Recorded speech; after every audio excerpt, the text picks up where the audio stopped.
Very happy with keeping their opposition to just one goal. But I think the thing we have to note is, seems to be when they play, it rains, Nige. So thanks to them for bringing that this evening. So tonight is the top two teams for contested possession in the league clashing. That augurs well, but there's a bit of a deeper story to that, and it's North Melbourne's capacity on the outside, Kate. They average 18 more contested possessions, 17 more marks per game than the Blues, and the Blues are going to learn some lessons from how they treated a star in Mon Conti last week in the loss to Richmond. They just need to have a little bit more accountability on North's elite mids around stoppage. Yeah, they do, and if we just have a look at the space that they afforded her, multiple examples throughout the game of just no one really being anywhere near her, and we saw multiple times during the game she'd actually sit behind the stoppage as almost a defensive winger, and they were happy to just leave her there, Carlton. So I would almost be happy enough to guarantee that they're not going to give Jazz Garner or Ash Riddell that kind of space, but if they do, they're going to cause a lot of damage. So Riddell has really worked on an outside game this year, so Mia King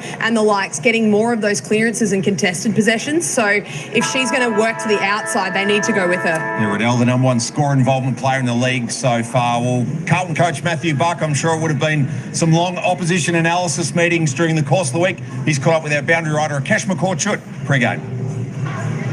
I'm here with Matthew. Matthew, how are you feeling? How do you maximise the strength of North Melbourne today? Yeah, feeling great. Looking forward to the game tonight for sure. North Melbourne, a strong team. We've got some plans to kind of counteract some of their great players and see how we go. Who are the players that you're looking to really counter? Obviously, they've got some of the great players in the competition. I mean, Riddell is having a great season again. Jazz Garner's probably the best player in the competition. And then, their forward line, they're just a little favoured by Sheila being managed. But, we don't sleep on Talia Randall either. So, lots to think about and lots to counter. And what about your two new debutants? What did they bring to this side today?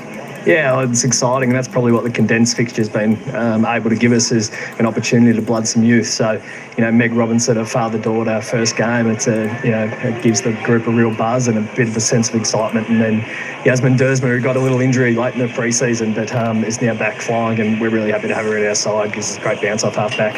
And how does this game shape up the rest of your season for the younger players that you have on your side? Yeah, we just take it 1 week at a time, to be honest. A bit cliche, but that's where we're at. We're just looking for consistency across our season. So it's about getting out there tonight and giving our best and seeing where that stands up against one of the great teams in the comp.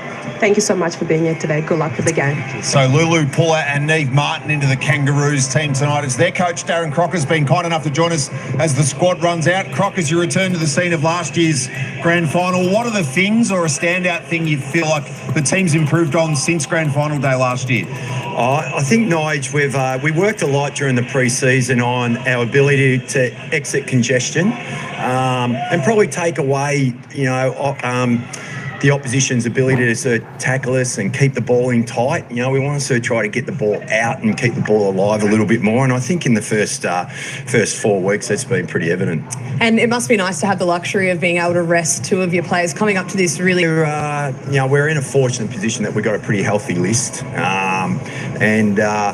So it was well discussed. We had a plan coming into this compressed fixture that, if we could, we'd like to be able to manage a couple of players, and it just so happened the list was healthy enough, and we thought that both Kate, who's been in terrific form, but had a couple of issues throughout the pre-season, late in pre-season, and obviously Jenna coming back from her ruptured Achilles, they've got a few games under their belt, but we just didn't think that 3 games in 8 days were going to be great for them. And just quickly, will it be a smaller forward line then, or will we see Emma King spend a little bit more time forward and hopefully open it up for Talia Randall? Yeah, Kingy will spend a little bit more time forward and Kim Rennie in the ruck, but we'll also surround Tales and Kingy with some pace. We'll play Taylor Gatt a little bit more forward as a high forward with her speed and her ability to be able to get up and down the ground. So that's something to look forward to see how she goes in that role tonight. Croc, appreciate your time. Good luck. Good on you. Thanks, guys. Thanks, Croc.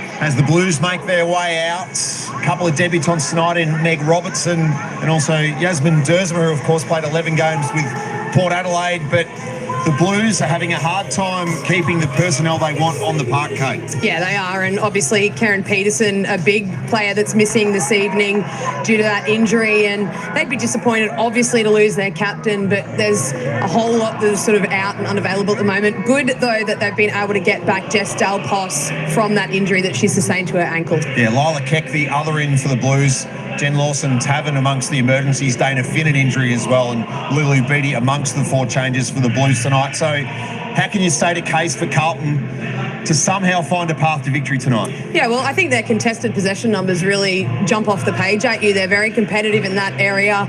Also relatively competitive through the middle of the ground. So that's where they need to obviously, that's where you can win it or lose it against North Melbourne with their potency through the middle. So if they can compete hard with them through there, I give them every chance. Well, it's set up for a contest. As mentioned, they're the 2 best teams when it comes to accumulating contested ball in the opening month of the season. The Blues, the Roos on a Wednesday night from IKON after this. Honey? We'll be on one salary. It's not too much of a stretch. Maybe just leave it, honey.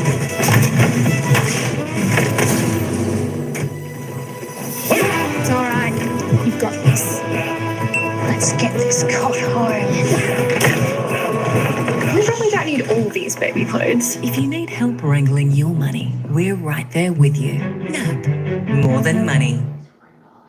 With a 1 in 4 chance to win, we cross now to the prize warehouse. Lisa, we've got a 10 grand Amazon.com.au gift card. We've got Bosch Ultimate Tool Kits and the Isuzu MUX SUV. Well, Xiaomi is better on a better mobile network. Yeah. Why are we whispering? Because we're glow-in-the-dark mushrooms. We can't just talk normal. That'd be crazy. It's footy finals time at Coles, and we've got footy fan deals to get you through all the action. Like Coles Simply Sausages 560-gram packs down to just $4.50 a pack. And Coles Simply Hot Dog Rolls 6-pack down to just $2.30. Plus, all right, g'day folks, welcome in. Game day again. Of course, we've got Carlton Blues taking on North Melbourne. Of course, North Melbourne are the big favourites to take out this match. If we just pop across, have a look at the odds for this match, you don't get much shorter than that. 102 the Kangaroos, 12.50 for the Blue Baggers. Welcome in, Noel. How you going, Duana, Nina? Every day, shout out. Let's just have a look at the ins and outs for these teams today. And of course, coming in for the Blues, Robinson, Dersma, Keck, Dal Pos, and going out, of course, Tavern, Peterson, Finn, and BT. Ryan, what's happening? G'day, brother. What's going on? What's happening? Fullbacks for Carlton, Robinson, Cordner, Pound, Dersma, Hill at the half-backs. The centres are Keck, Vescio, and Skepper. Half-forwards, Shearer, Austin, Brown. The full forwards are Moody and Good. I wonder if Jesse's going to be good. Hot, strong boy. How you going? What's happening? Welcome in, welcome in. The followers, Moody, Guerin, Mackay, and of course there are the interchanges for the Kangaroos. The star-studded team, Puller and Martin coming into the team, Brunton and Shearlaw going out. Birch, Ferguson are the full-backs. Half-backs are Keeney, Wright, Bresnan. The centres are Gatt, Garner, Smith. Half-forwards, Eddie, Wall, O'Loughlin. The forwards are Randall and Emma King. Of course, the followers are Rennie, Mia King and Ash Riddell. There we go. They are the teams for tonight's game. Carlton and North Melbourne. It should be a good game down there at IKON Park. It's raining a little bit here, so she's going to be a little bit wet, drizzly. It's going to be a bit of a slippery ball out there. Well, I don't know. Whether it may just play into the hands of North Melbourne, who are a pretty good side, but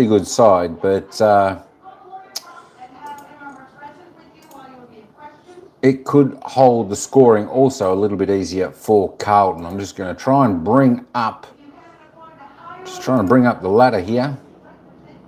All right, if I can pull that off in just a minute, let me just shove that in there. There we go. Let's just have a look at the ladder, where they sit, Carlton and the Kangaroos. Of course, the Kangaroos sitting fourth on the ladder here. They've played 4 games. They've had 3 wins and 1 draw.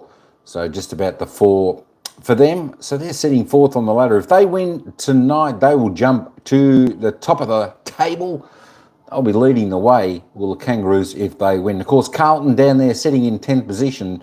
They've played 4. They've had 2 wins, 2 losses, but they've got a very low percentage. So they'll need to lift their game a little bit tonight if they want to get up there. If they win tonight, they'll jump up into 9th spot. There we go. Still about 14% on the percent outside from the West Coast Eagles. So I don't think they'll bridge that gap. But definitely the Kangaroos are going to be the team to beat tonight.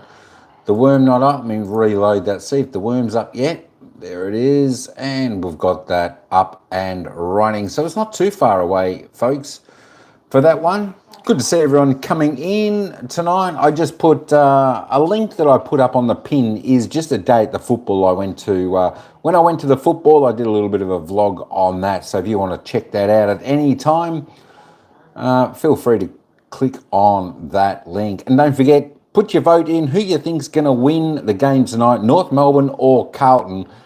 So far, we just got the 9 votes in, 67% saying North Melbourne.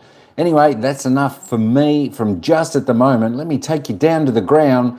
The girls are in their huddle. They're about to break out into their positions, and then we're going to get the game underway. Let's have a listen to see what the Carlton coach says before the bounce of the ball.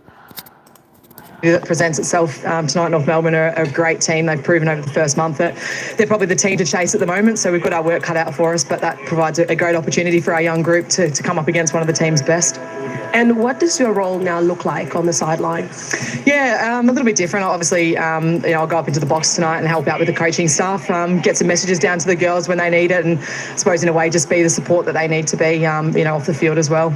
I read an article this week that Mimi Hill is the CEO of The Vibe. How important groups tonight? Amazing. Thank you so much for being here. No worries. Nothing like a self-appointed CEO, Kate. Thanks to Karen Peterson for her time. She mentioned North are a good side. They've been a bogey team for Carlton in their history. They've won all 4 meetings. The last 2, 60 points last year at Arden Street in round 2 was 10-6 to nothing, 5-4 to nothing at three-quarter time. And then 30 points the last time they were at IKON. That was back in season 6 in round 4. Can Carlton find a way tonight? North Melbourne protecting an undefeated record at 3 wins and a draw. Second game of week 5 underway. Both these teams, of course, with dual assignments in the next few days. King of the ruck points forward, and rightly so. Mia King, received from Emma, puts it inside 50. Randall needed to bounce up for the ideal start. She goes off the ground.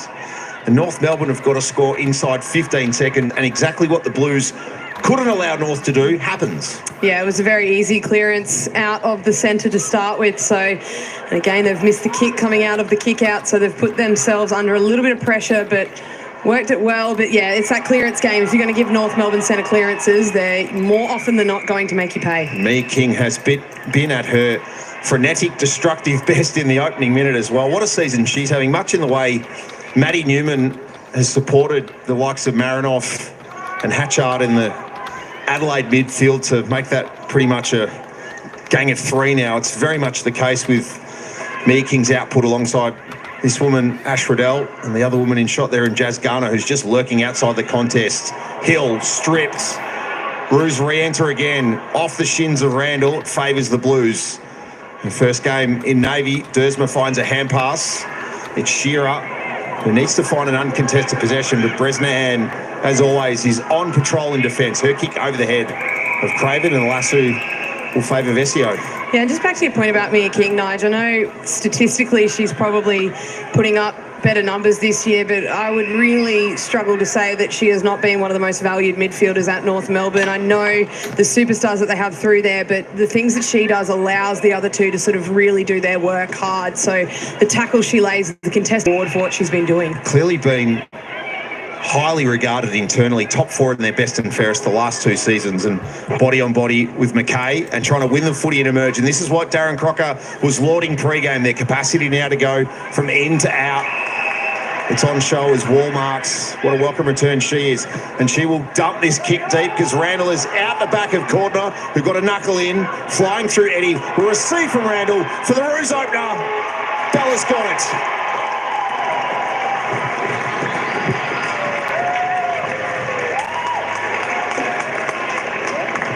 North Melbourne asserting themselves much in the manner they did against Port at Mission Whitten Oval last Friday night.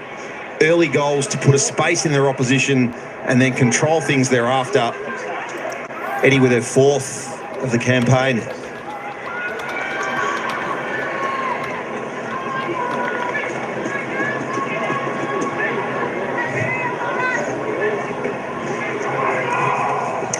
Well, there'll probably be people looking at the stat sheet saying that Talia Randall's output has been down this season, but it absolutely has not. Sheila's been kicking the goals, but she's still been doing what she did just then, competing in the air, and I've been very impressed with Bella Eddy's start to this one. That's her 4th goal for the season, but that there, a classic small forward crumbing goal. Garner out the front again. Corkscrew ball will skid towards Rennie off her chest. Hendry needs to look out because flying through is O'Loughlin. And speaking of small forwards who have been putting together very good outputs for the season, Alice O'Loughlin, if she's not the best small forward in the competition, she's well and truly in the conversation, because not only efforts like this, her craftiness in front of goal and also her presence of mind, just to know when it's time to get herself involved and give someone else the handball, or when it's time for her to have a shot at goal. Didn't play week 2 after the suspension out of week 1. But 2 goals in every match she's fronted up to this year for the Kangas. Looked to almost sneak in for O'Loughlin. Kangaroos are dominating early. Can Carlton find something to connect? Pound wanted the chip to the safe hands of Bree Moody. 4 clearances to zip already in this game, so that's not where you want to be sitting when you're playing against the North Melbourne midfield or forward line. Fist from right. It was intended to head inboard with numbers. Carney perhaps taken high. Delpos on her return, brought to the turf by Bresnahan. We had some showers, perhaps the most pronounced showers of the day in Melbourne was sort of mid-morning, mid-afternoon. Been spits of rain in and around IKON Park tonight, but thankfully nothing of too much menace at the moment. Garner was clean. Quick kick out from Gat. You can expect to spend a little bit more time forward tonight. Hill, Shearer under pressure. Blue and white stripes are plenty. O'Loughlin looking for an exit strategy. Had to toss the handball back in. And will end up marking it from the Martin kick right on the line. Thankfully, it's straight that part of the boundary. Randall could create contest to the back. Craven, they're dotting out the ruse.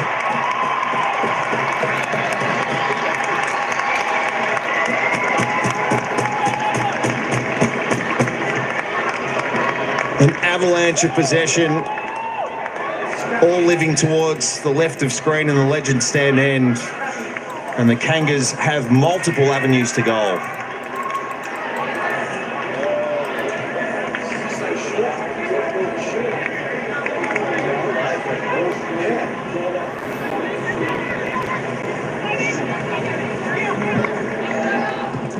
Well, they're so well set up in front of the footy and just a little bit big on the kick. It could have been Randall's to mark there if it didn't carry out the back, but Tess Craven pushing forward as a very good attacking winger, getting there. And if the talls don't get you from North Melbourne, when they bring it to ground, the smalls will. The Roos have the first 5 inside 50s. Carlton needing to get something going at the coalface from half back. Hill for Vesio, Scoot. They got the handball off to Robertson, the debutant, and now the Blues might be able to muster something at last. The kick will come corridor. Moody creates the contest even better. Wrestled it free from the clutches of Kim Rennie. Bree's got Celine calling for it long. It's like kick to kick in South Belgrave. It'll get over the back. North numbers there. Ferguson paddling. Not many Carlton players in the vicinity, but benefit of the doubt and the opening score of the night for the home side. We'd just like to see a little bit more movement from Carlton's forwards there. They're all just sort of standing at the back, wanting the ball called in long, but North Melbourne are far too good defensively. If you don't move them around from their positions, they're just going to lock on and either intercept and go back at you or protect the back. Carney with some early metres gained from the kick in. Garner was held on to a little bit too long. Looks like Goss is going to try and play that run with roll against Garner, so I think that's the one that they've opted to tag. Vesio did enough on right and then booted it wide. Craven holding her width. Gives North a 6 inside 50. Randall off the fingertips. Who's there? Nice work at the back from Fitzgerald. Sort of ran the curve and then got it out, but only momentarily. O'Shea paddling towards the line, would like to keep it alive ideally. Off the ground went Fitzgerald away from the Smith pressure. But North find a way to get it back in their hands. Riddell sensing that there was some space. Vesio back as the defensive wing option. Hill's kick intercepted by Rennie. Dry hands on a wet night from the former dog. She goes quick. O'Loughlin is out here. You can play the arc as well. Rennie instead goes deeper, but awake to it from Skepper.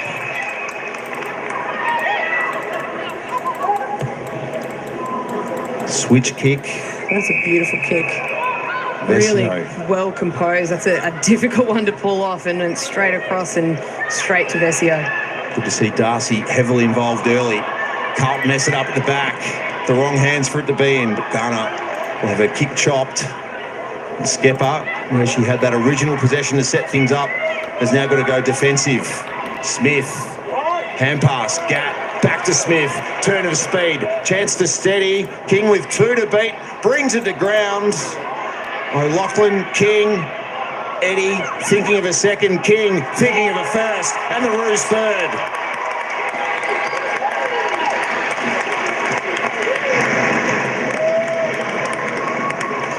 And the blue and white that have crossed Flemington Road and Royal Parade are very happy with what they're seeing on a Wednesday night. It's only plus 5 possessions, but the tail of the tape right now is 9 inside 50s to 1, yielding a 19-point lead.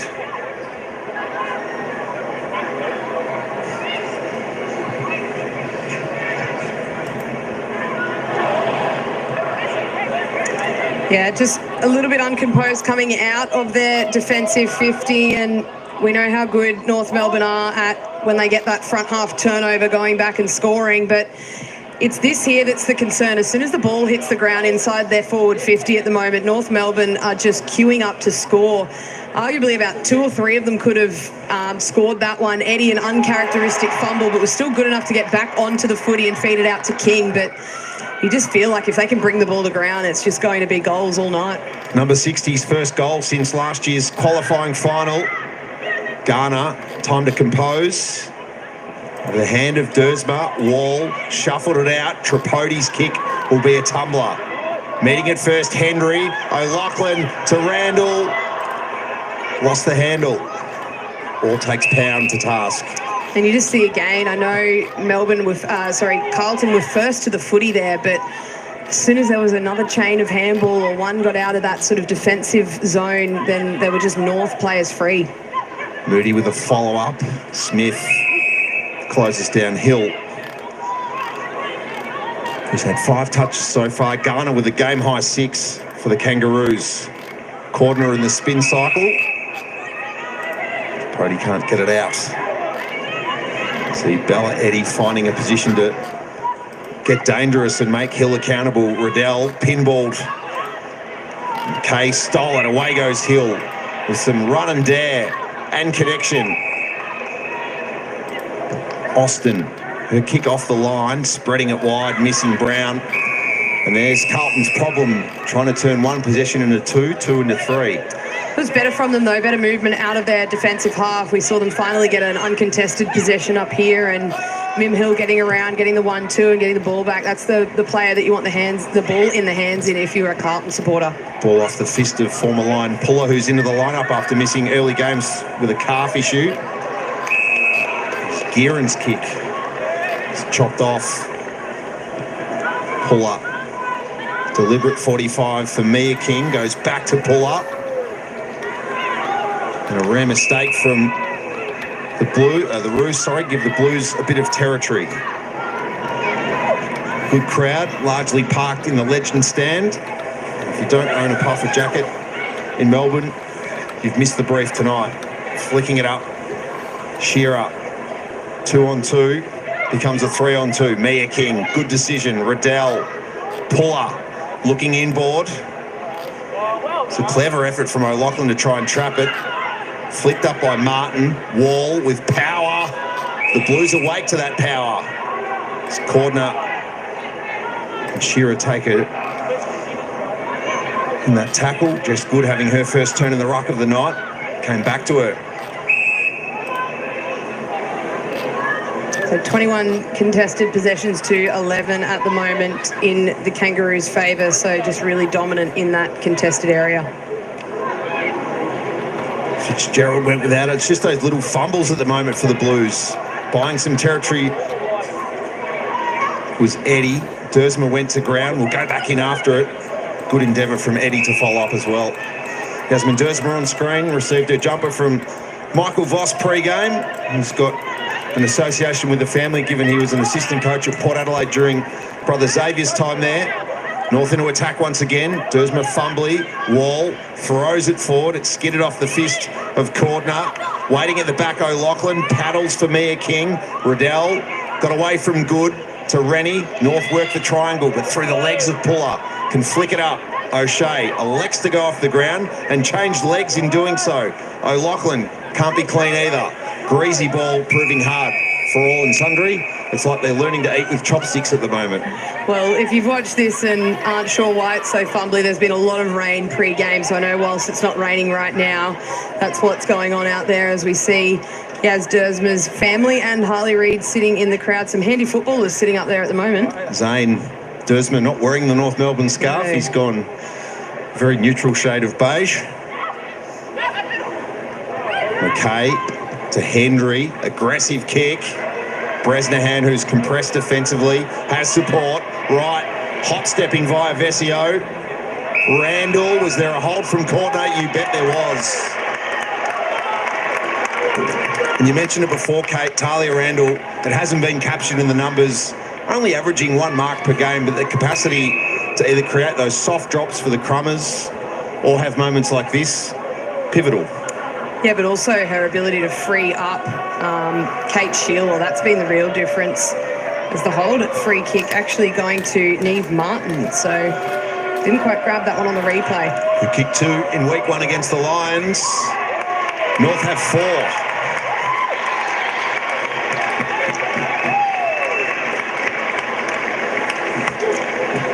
The Kangaroos, Irish connection, have been busy so far tonight. Vicky Walls had 3 possessions, O'Shea a couple. And now Martin on the scoreboard on her return to the lineup. Oh, okay. Easy.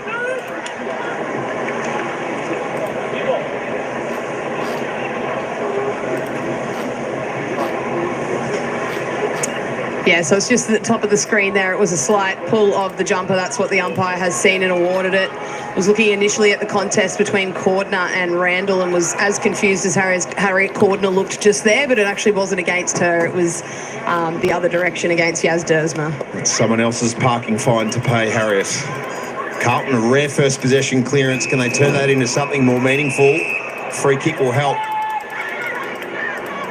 Gearin to take it. Has Fitzgerald short on the 45. Wants the lead. Oh, that was a good contest. But Carney, from the effort in flight from Austin, sends North out of danger for the moment. Cordner in pursuit. O'Loughlin has her prey.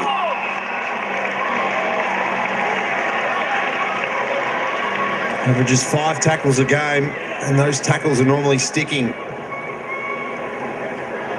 King versus Hendry is the option down the line. The high one on Shearer.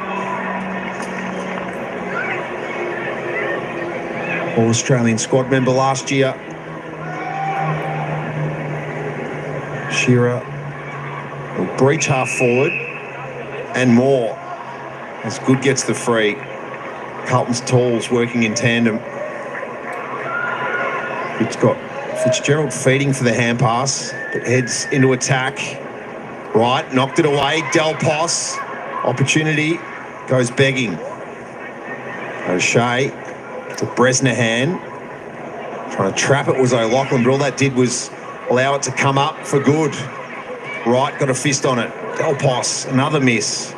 Carney, snap, volleyball effort from Wall was clever. O'Loughlin, though, gets a taste of her own medicine. No, it's a high shot. Yeah, so it was Cordner coming in over the top.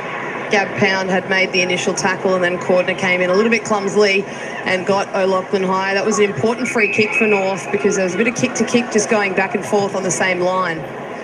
Eddie, Craven, Emma King, who takes this mark, and Martin, North's goal kickers so far. King wanting to move it. No one inside 50 as this ball's marked by Martin, the most recent of the major scorers. There's plenty of Blues folding back. This could create opportunities for North to get into the leading lanes. Garner knocked away. It's a big moment for Lily Goss. Yeah, you can see on screen there, Garner. They needed to get that ball in way quicker.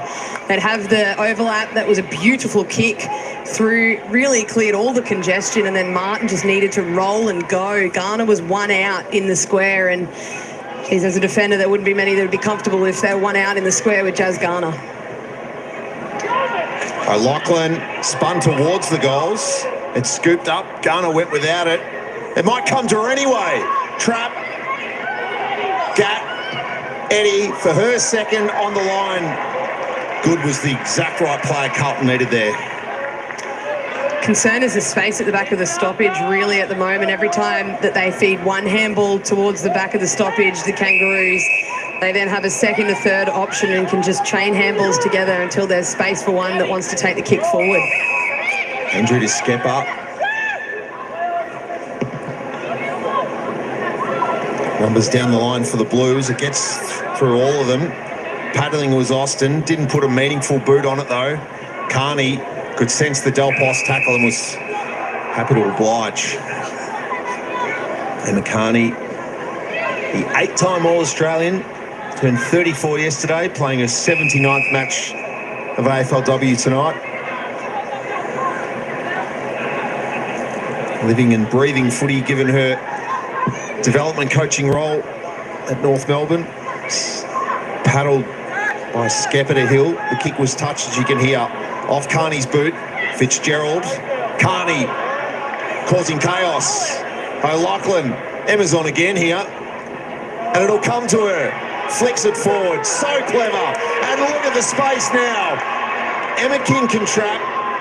Eddie towards the goal square. Fitzgerald makes the contest. Super play from the Blue. Wearing 36. That's inspirational. It's a goal-saving effort. They had two players out. That was really, really good from Fitzgerald. And a chance for rebound now. But guess who? Carney.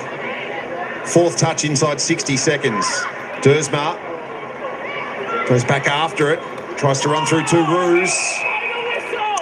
And that's obviously the freedom that Carney's been afforded, and also the knowledge that as a player that's coming off the half-back line, you're always told that if you do come off your player, you need to impact, and she just stayed in the chain until she could impact and keep the ball moving forward. So really good from her to come off and then just stay involved, knowing she was still in the next contest. It was a back heel from Rennie in the previous contest. Seconds ticking down.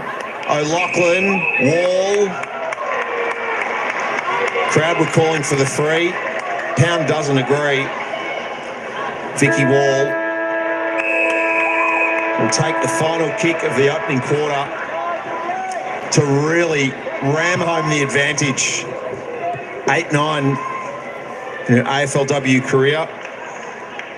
2-2 this season on her return from some time in the Irish Rugby Sevens program. A high five for the Kangas in the opening term on a Wednesday night. In the space of 1.5 minutes, they assert their dominance, and at quarter time it's North by 32. All right, quarter time here at IKON Park, and it's North Melbourne in full control of this game. 5-3-33, leading the Blue Baggers, one solitary behind one. There you go. It's North Melbourne by 32 points. North Melbourne have come out ready to play. Of course, they're looking really good, dominating in most of the areas of the ground, looking sharp as they're going forward. Some of the Carlton defenders are not doing too bad. A couple of tiki-touch free kicks there going North Melbourne's way, resulting in a goal or two. That being said, North Melbourne are just a classy side in the AFLW. Let me tell you. All right, let's go and have a look at some of the stats. We had a look at the lineups. Let's have a look at the stats for the match. Let me just reload this up. All right, so there we go. Mimi Hill is leading the way there for the Blues on 8 disposals, 3 kicks, 5 handballs. Ash Riddell, Alice O'Loughlin and Jasmine Garner there. All best there for the Kangaroos, all with 7 apiece. All sharing the ball around nice, doing their roles, doing their jobs. Abby Mackay there, 5 disposals there for the Blue Baggers. Let's keep going down. Vicky Wall, 4 disposals. She's had a couple of kicks. She's got a goal out of one of those, so that's pretty good. As I said, the conditions there tonight, although it doesn't look like it's raining now, it was earlier in the night, and of course, a lot of dew on the ground, still a fair bit of moisture out there. So the ball is going to be a little bit slippery in the hands this evening. But yeah, look, most of the players out there tonight seem to be handling the ball reasonably well. But yeah, as I said, just a little bit slippery. Holding the yellow Sharon, it does seem that the yellow Sharon is a little bit more slippery than the red one. But that's how it is. The goal kickers for this evening so far up until quarter time. Of course, the girls sharing it around. All single goal scorers. Look at that. We've got 5 individual goal kickers here for North Melbourne Kangaroos. Vicky Wall, Nima Martin, Emma King, Bella Eddy and Tess Craven. All single goal scorers there for the Kangaroos. Just the AFLW fantasy points for this game, if you play that one. The fantasy points, Emma Martin leads the way with 35. Alice O'Loughlin next best on 34. Let's go and have a look at some of the team stats, and I'm sure we're going to be seeing a lot of North Melbourne controlling all the stats here up until quarter time, and as we can see that North Melbourne on top there by 24 disposals, 14 more kicks, 10 more handballs. Sometimes, you know, when you just got to get the ball forward, handball's not always the best way to go in these wet, slippery conditions. You just got to move it forward. Carlton only managed to get inside their forward 54 times. They did look to have a little bit of a chance to score there a major, but was unable to due to the great defence of the Kangaroos. And of course, the Kangaroos have been inside 15 times. Tell you what, that's not bad. 15, their average season for the total match is 36 for 8 scoring shots. So they're doing really well. Disposal efficiency, 53, 61, a little bit low. I think they'll both be looking to lift that a little bit more. Free kicks, 4 to 6, couple extra there to the Kangaroos. Carlton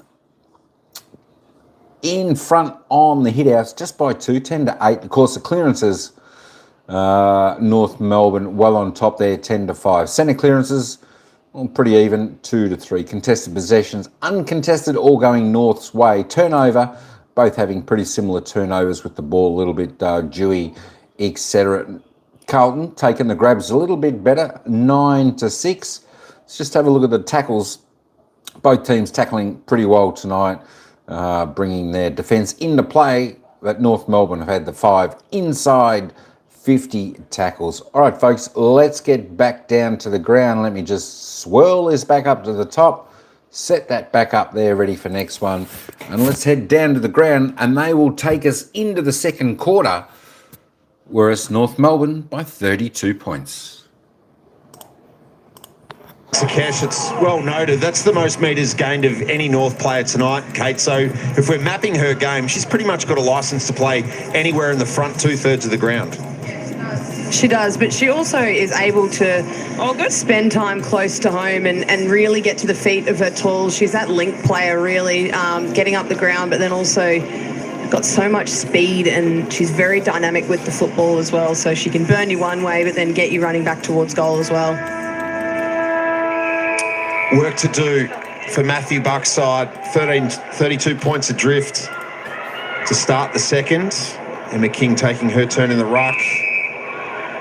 Shearer not able to find a way out.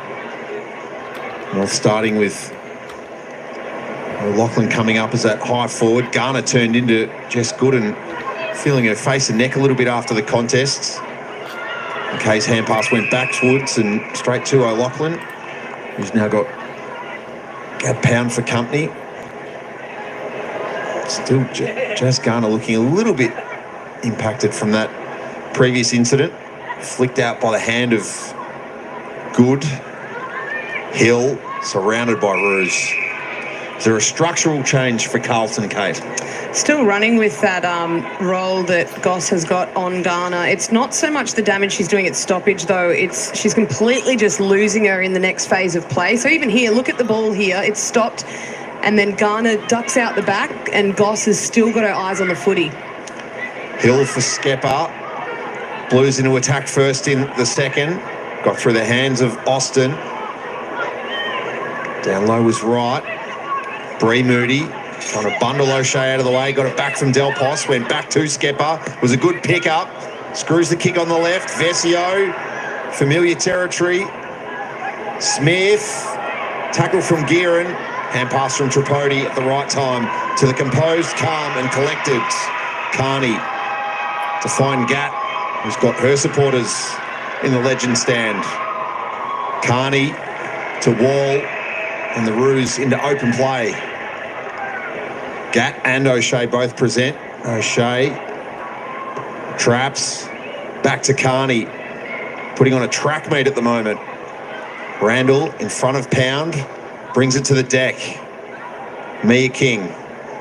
Carney not able to complete the play. Dersma got it to McKay. It'll skid just over Ferguson. 2-on-2. Gearan trying to outbody O'Shea. He's a Carlton player who copped one as King was the outnumber that gave the Roos the advantage. I think it was Maddie Gearan who's still just grabbing her nose behind play. It's the night for it. Hendry was fumbly, as was Pound. Could North feast on it? Not on this occasion. Wall standing over a Blues opponent. Mia King hoping for Tripodi, who now gets involved. Clean from the half volley. Eddie spaces the kick. Just too much on it for O'Loughlin. Can it sit? Not quite. Carlton trainers attending to Maddie Gearan, who doesn't need any more wall wounds given her ACL issues. Also a very important player for Carlton at the moment, has been one of their best midfielders so far in the season and has really stepped up this season. So I hope they can get her patched up and back out there. Yeah, quite the return given she had 103 weeks out, averaging 18.5 possessions, 6.5 tackles, 5 clearances per game, and also kicked majors in weeks 2 and 3. So we'll get an update from Akesh in a moment. Hopefully it's just a little bit of running repairs to the nose on a cold night. So a scoreless 3 minutes. Eddie got it up to Emma King.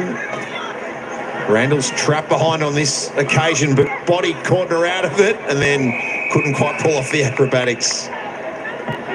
But every time it's in there, North look threatening. 17 inside 50s to 5.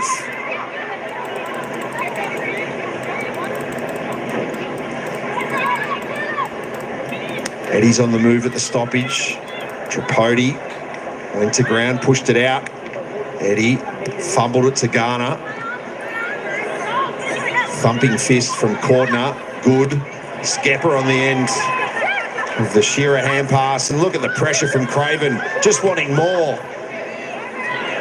Bresnahan attached to Austin. Gets support now with a little bit of body work from Tripodi.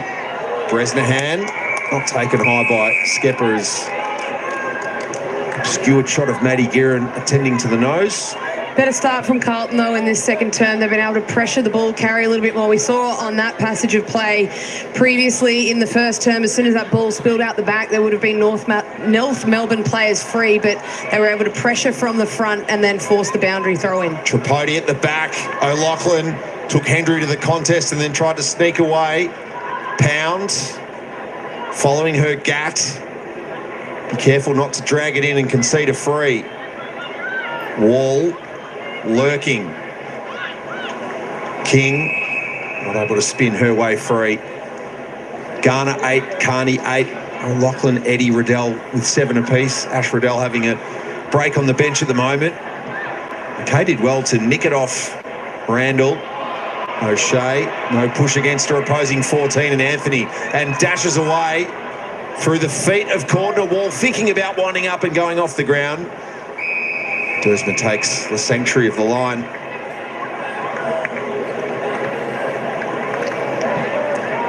I think Mia King will probably be the one on the move at the moment through the stoppage. She will be the one that gets on the move here. The player that's setting up at the top of the stoppage has been the one that's been really running through these. Moody brought it to the front. Garner was trying to pick it off. Now gets her chance. Just couldn't get it pointing in the right direction. The Roos will get a repeat throw in. As Dersma's done some heavy lifting in defence in her first quarter and a bit as a Blue after 11 games with Port. 4 possessions so far. O'Loughlin from the Randall fist, it came out and considered to be incorrect disposal. Vesio, they'll punch the kick to the wing. Looking for it was Emma King, got through her, won't get through Ferguson. Del Pos earns what she wanted. Del Pos back into the lineup, and clever play from some experienced types. McKay, Vesio, safe hands at the back. Libby Birch hasn't had to do a lot of work thus far, given that it's just Carlton's 6th inside 50. Kick went for King, who looks a little bit worse for wear after that. Mia King to Bresnahan. The Tassie combination. Release Gat, who's got Randall, who owns the forward 50. Wanders to it like she's getting a tram. North have 6.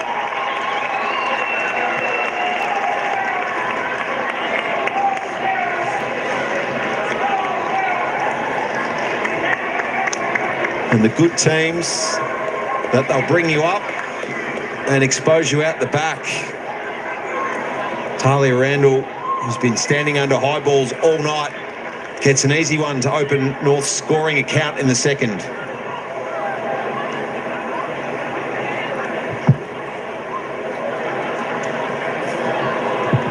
Just want you to keep an eye on number 8 at the bottom of the screen here. She's just about to run out of view, and Keely Skepper just far too slow to realise that her player had just gotten in behind her. And when you're playing teams like North Melbourne, they will absolutely make you pay for errors like that. They'd held up really well so far in the second term, Carlton, and had been just matching them one-on-one around the ground, and then a little lapse like that, which can really cost you when you're playing a team like North Melbourne. Off the side of the boot, work for Shearer to Skepper. Heading for Celine Moody, who carves her way through. Tumbling ball inside 50.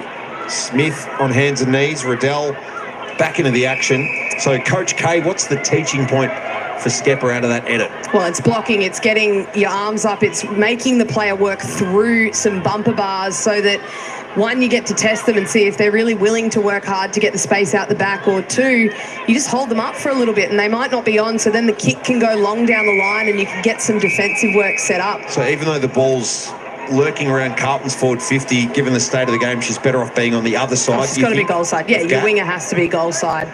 Unless you're out and you've got possession, but that ball was still in contest. So until your team's won the footy, you have to be goal side of your winger.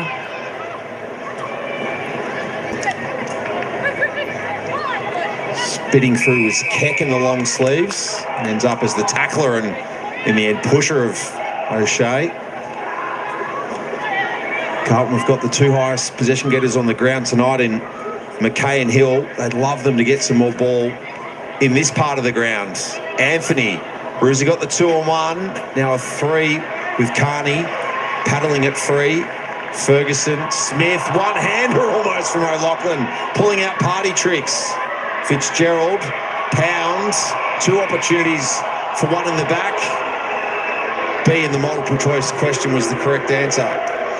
No, we're only sort of 10 minutes into the second term, but this is one of the all-time performances so far from Emma Carney. She is just absolutely doing what she wants, but doing it in a way that's so composed, so well structured, and just really having a huge impact in this one. Austin to the square, Craven amongst those to see off the danger as the Blues get their second behind of the night. Matty Gearan still on the bench for Carlton. Tess Craven doing it at both ends of the ground. Kick North's second of the night, 5 minutes in. She'll get this back here if they don't. Yeah, good. Very good defence there from Keck, just to put the bumper bars on, to not allow her to get that second possession in the chain. That's how you have to defend. But look at the Carney work rate, who will get to the drop of the footy now and apply the pressure on Skepper. Rennie was paddling, and as good as the work from Keck was early, it's got to be about multiple repeat efforts. Yeah, and that's just going back to the point where if you're playing a team like North Melbourne or defending a player like Emma Carney, yes, one effort will be fine, but she's going to make you work harder than just one effort. You have to just keep bumping her, keep her in front of you, because as soon as she gets goal side of you, she's going to get the footy back, and she has a disposal that will absolutely make you pay. 4 touches for the quarter for Carney. Blues with a couple of inside 50s back-to-back. Carney feeds Craven. Martin, Hendry got it on the second bite. Bree Moody to her right's covered off. There's a short option. It was Del Pos. Excellent body work, Mia King. Spitting through Garner. There's no one north of this contest. Courtney simply had to mark that ball. An important full stop on that play for the Roos. Hendry. We saw Matty Gearan a moment ago. North of 8 minutes now on the bench. Riddell to Mia King. Bresnahan. Once again, the two from the Apple Isle combine. Randall brings it to the front. Away to it was Puller.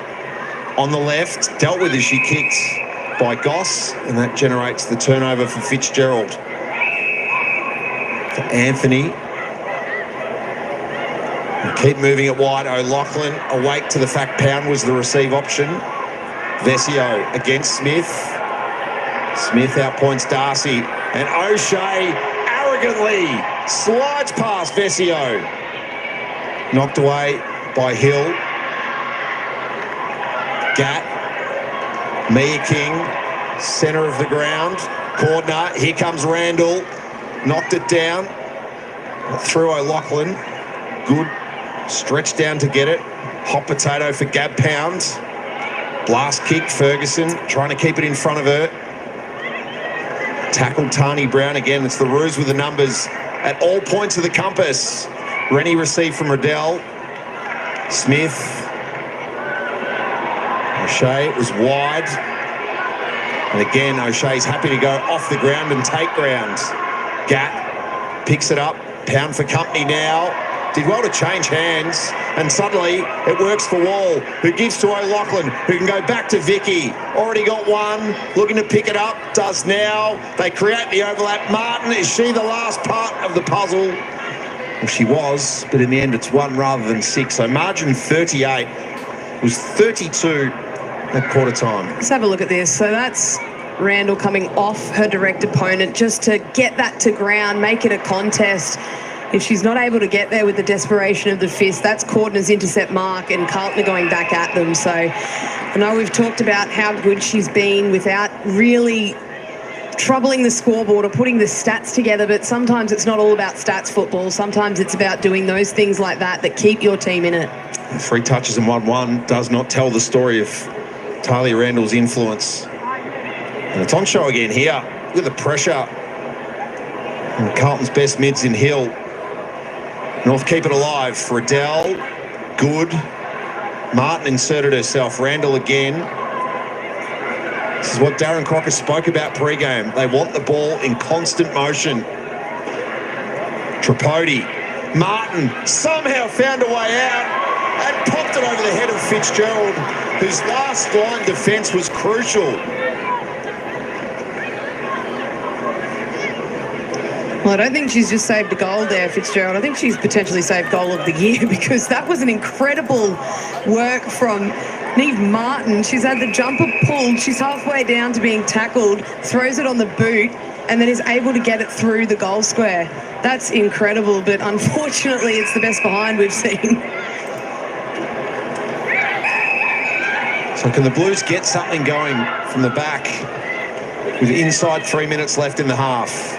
Right, the fist was missed on Anthony. Roos fold back, you can see Wright's the one gazing at the footy. Won't be able to impact as this favours Celine Moody, who's tried to skittle a few Roos, including Mia King. Her 10th touch of the night to join Garner, Riddell and Carney on double figures. Shay's been heavily involved in this second quarter on the outside. This is her 6th touch to lead all Roos. Blues will get it back. Hill's had a mountain of ball, but most of it's been back half. That's a great kick from Hill. Mark for Celine Moody. Keck's their deepest forward, but there's at least 4 Roos in front of her. Brown with the North player on the ground. Shares for McKay, looking for an option. Now Keck has her opportunity. Right, sees off Anthony. Birch, handball under pressure. Here's the chance for McKay. Jumper at full stretch.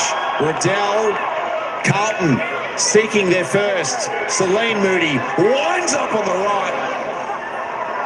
Misses left. It's the best build-up we've seen, though, from Carlton all night. That kick from Mim Hill into Celine Moody, who was in the centre of the ground. Then able to work the ball again off the line. If you go straight down the line with the Roos, they'll have those numbers, as you called, Nige. And by being able to move it offline and get a little bit of a break in that line, they were able to then get a deeper entry. So that's the play we need to see them continue. Bounced off Paula Riddell. Still work to do for the Roos. Right, Mia King got via good. Pull up, Riddell, time to recover, and on the left, find Eddie in space, and North look to go coast to coast to finish the half. Mia King with a plethora of options, Wall to Martin, and look at this, take your pick, they just need to keep it in. Randall, confusion with O'Loughlin, it'll matter. Oh, that's just nonchalant. O'Loughlin feeds Randall, who's got 2 for the term.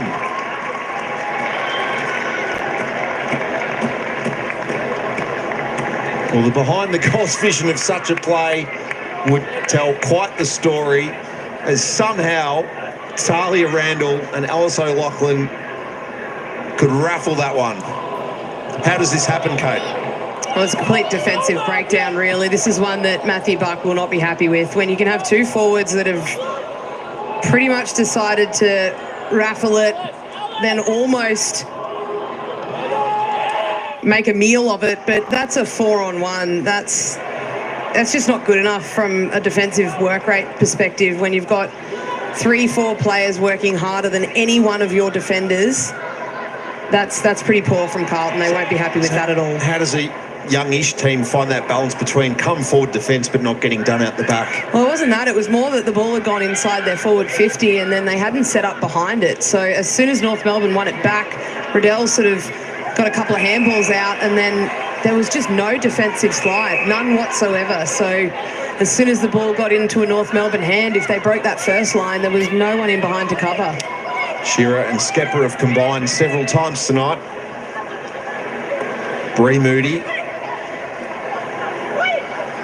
Toe tap from right. Seconds ticking down.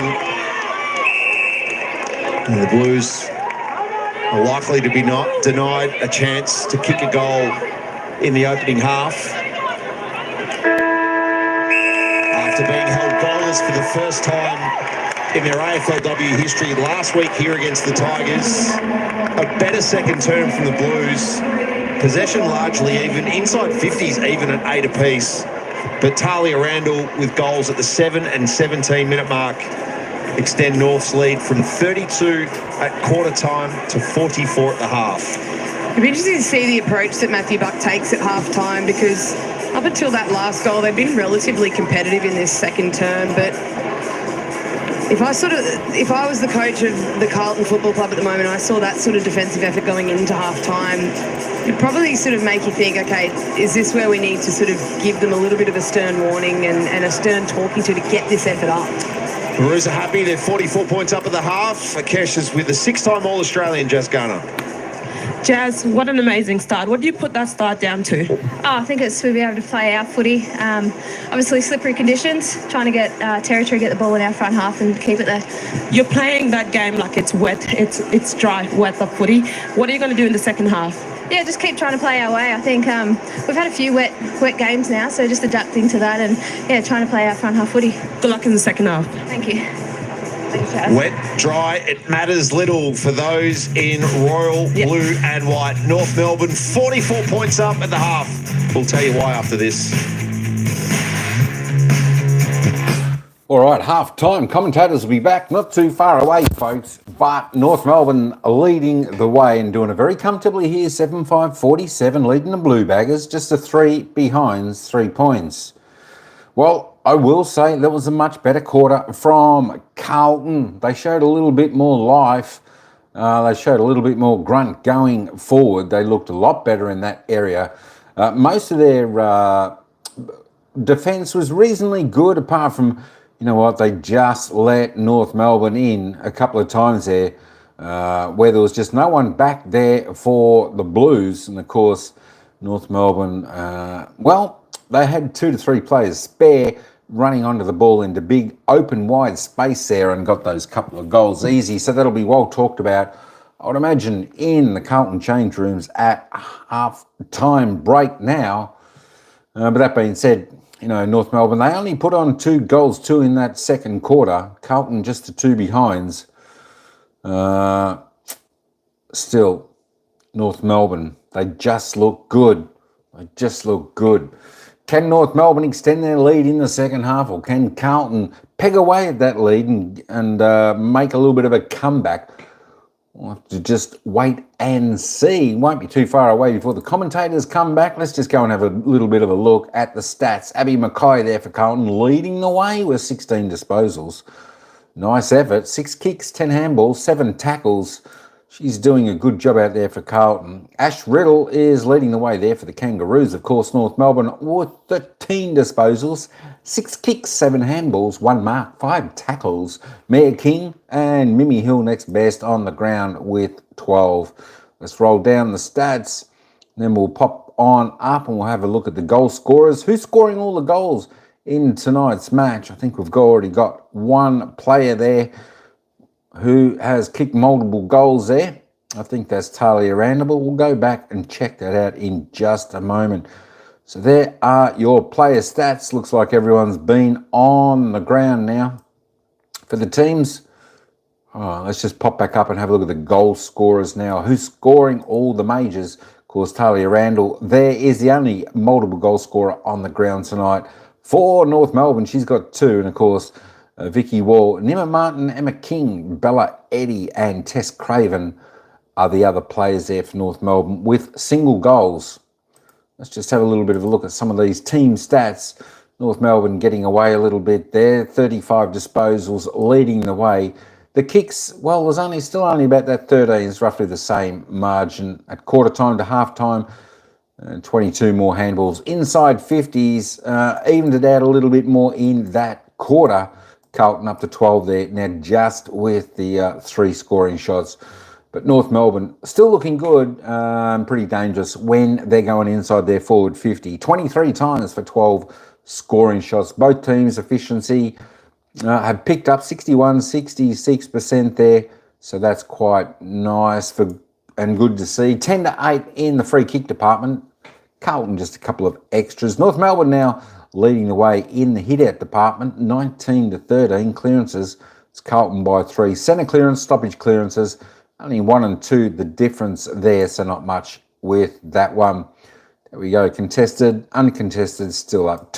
Carlton turning over the ball 7 more times there than North Melbourne, as you can see, time in possession with the ball for the match. North Melbourne 47% to Carlton's 29. All right, let's head back to the commentators and they'll give us their thoughts up until half-time. Break this one down, and just got to laud the Kangaroos' ability to play wet and dry footy with an equal level of skill. Yeah, you do. But also, Carlton will be happier with that second term, but not happy with the couple of goals that they gave up and the fashion in which they gave them up. They were able to equalise inside 50s for that quarter, but not able to get the score on the board. But then efforts like this where North were just able to go end to end, coast to coast, with very little contested possession having to be won. And look at that overlap. There's just that many North Melbourne players with poor old, the only Carlton player in the vicinity there, trying to work hard and just get no real reward. But when you're able to raffle off a goal like that, I just think it's pretty disappointing, and they won't be happy with that work rate at all. We celebrate North Melbourne's midfield so often, and rightly so, given the deeds of Jazz Garner and Ash Riddell during their careers. And we've mentioned the likes of Mia King and Ruby Tripodi providing admirable support. But North Melbourne's forward line has got to be a lot more of a watch, given the multiple avenues to goal they have, be it tall, medium or small. And whether they be in the forward line or the wing, which we see here. So it's just some fantastic movement, but again, it's just poor defence from Carlton. I know I don't want to sound too harsh on them, but it's really poor to allow your winger to run to the offensive side of you and not get goal side and offer any sort of defensive block or work rate to stop them. And Skepper on that occasion, it's not just been her though, it's been the whole defensive unit from Carlton, just letting them run through the middle of the ground, doing what they like and not really putting a whole lot of body on either. Does having a goalkeeper and someone who's always the last line of defence, does that mitigate that in any way, or have they got to be getting it done in the source and between the arcs? Yeah, all that does is really allow an extra player to come up and pressure that next handball, because if you get overlap run, you can have as many players behind the ball as you want, but they're still going to have to come forward at some point. Carlton got a lot of problems. One of them's wearing number 9. Her name's Emma Carney. She's our Amy Reliable player to half-time. And I think we've seen it on 2 occasions, one in the first, one in the second, where she was involved in a sequence of play where she had at least 3 or 4 possessions and ran the best part of 120 to 150 metres. We highlighted a good piece of defensive play from Lila Keck where she was able to stop her once, but stopping her once isn't enough. Well, she'll just work hard to get to the next contest. If you stop her from getting to one, she'll lose you again in the next contest and then run. But that last highlight that we saw where she was just a clever little tap. So, yes, she's got a number of disposals. Yes, she makes an impact with them, but she's just a really clever player as well. And she'll lose you in a contest, or she'll make you work hard the other way. And then before you know it, you've sort of slept on it and she's 3 or 4 metres on you. Grand Final Eve is a veritable feast of AFLW. RSEA Park, Friday afternoon. This is a huge game. 3-1 Saints coming off their first loss of the season. Fremantle getting it done after the siren against Melbourne. That'll be a great crash at Moorabbin. And then Friday night, well, if you're a Swan supporter and you're either tuning in from your couch or in Melbourne, all eyes will be on Mission Whitten Oval. And we have got perhaps the best job in football this weekend, outside of assignments at the MCG on Saturday. Cannot wait to be at Brighton Homes Arena on Sunday afternoon for Chapter 12 in the AFLW of Crows and Lions.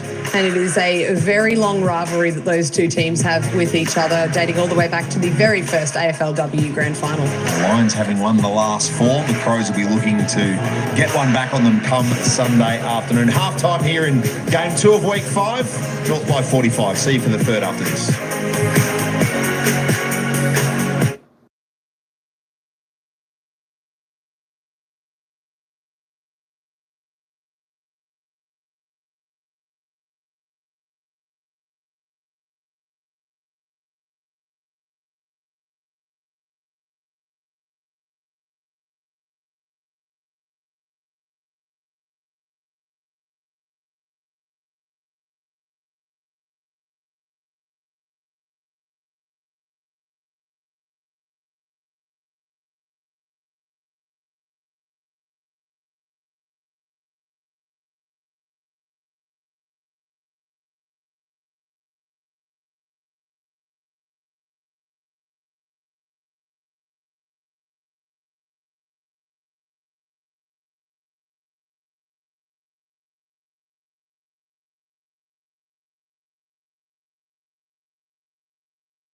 Blues peeled off the first 5 in term 1. Eddie Craven, Emma King, Neve Martin and Vicky Wall. 2 goals to Talia Randall, the only 2 majors of the second term at the 7 and 17 minute marks. North with a 44-point advantage. Akesh, a couple of minor incidents amongst the teams in the opening half. What can you tell us? Yeah, there was 2 incidences there. Emma King just came off a rock, but a knock to the teeth. They just went to check. She's all good. Maddie Guerin was another concern, but she was all clear to go, according to the media managers. The weather down here is really, really cold. It's puffer jacket weather, as you said before. So, yeah, that's what's happening down here. Thanks, Akesh. Thankfully, Melbourne's forecast looking a little bit better for the days ahead. We've got a couple of days in the teens to endure before. 23 and sunny is exactly the forecast you want to be reading ahead of AFL Grand Final day between the Lions, who've arrived in town. Sounds like the perfect weather for a Lions victory to me, Nigel. You've got your Queensland maroon on tonight, looking like you should be playing Origin. So the Lions in town, and the Swans, well, the news out of their camp today, of course, the captain, Callum Mills, has been ruled out, that hamstring injury, just not coming up in time for him to take his place in the 2024 AFL Grand Final. So matters here for Carlton, who went goalless for the first time in their AFLW history against Richmond last week. Can they strike after a much better method in the second quarter? Riddell, Garner, the usual suspects getting involved, and Randall marks and could have the hat-trick here. And North are wrapped with what they've done emerging from the sheds. Good start if you are North Melbourne. That's pretty much how you'd like to script it. A centre clearance. Jazz Garner kicks it into the tall forward and puts perfectly to her advantage. Not much that Cordner could do there. Good grab from Randall. No stopping these Roos.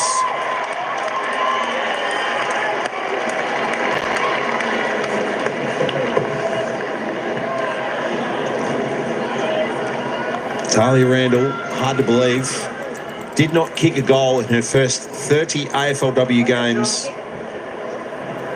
That's because she was a half-back player. Correct, but she has 48 in her last 51.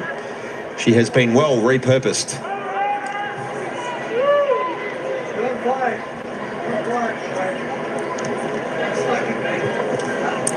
Well, it was a good grab from Randall, but the set shot was even more impressive, really. That was gun barrel straight. Beautiful technique as well, and really enjoying being the only tall, really, at times, in the North Melbourne forward line without Sheila down there to be her partner in crime tonight, and she's kicked 3. 5-2 for the season for Randall. Carlton trying to get out the front from this stoppage. Garner working back to Riddell, repaying the favour of the opening stoppage of the quarter. Bresnahan slid through traffic and pinpoints Craven, and the Roos are hungry for more.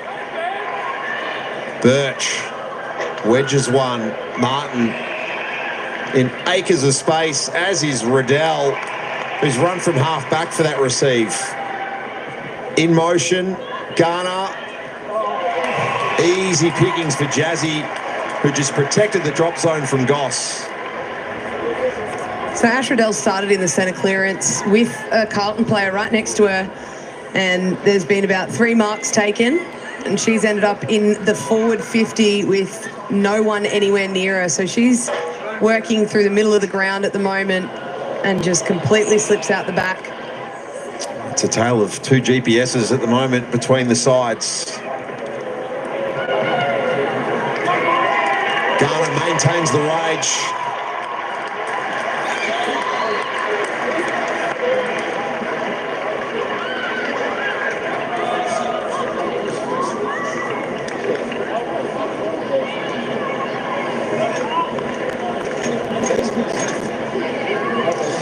Jazzy has her second of the season, a 4-time North Melbourne best and fairest winner. 3rd of the season after goals in weeks 1 and 4.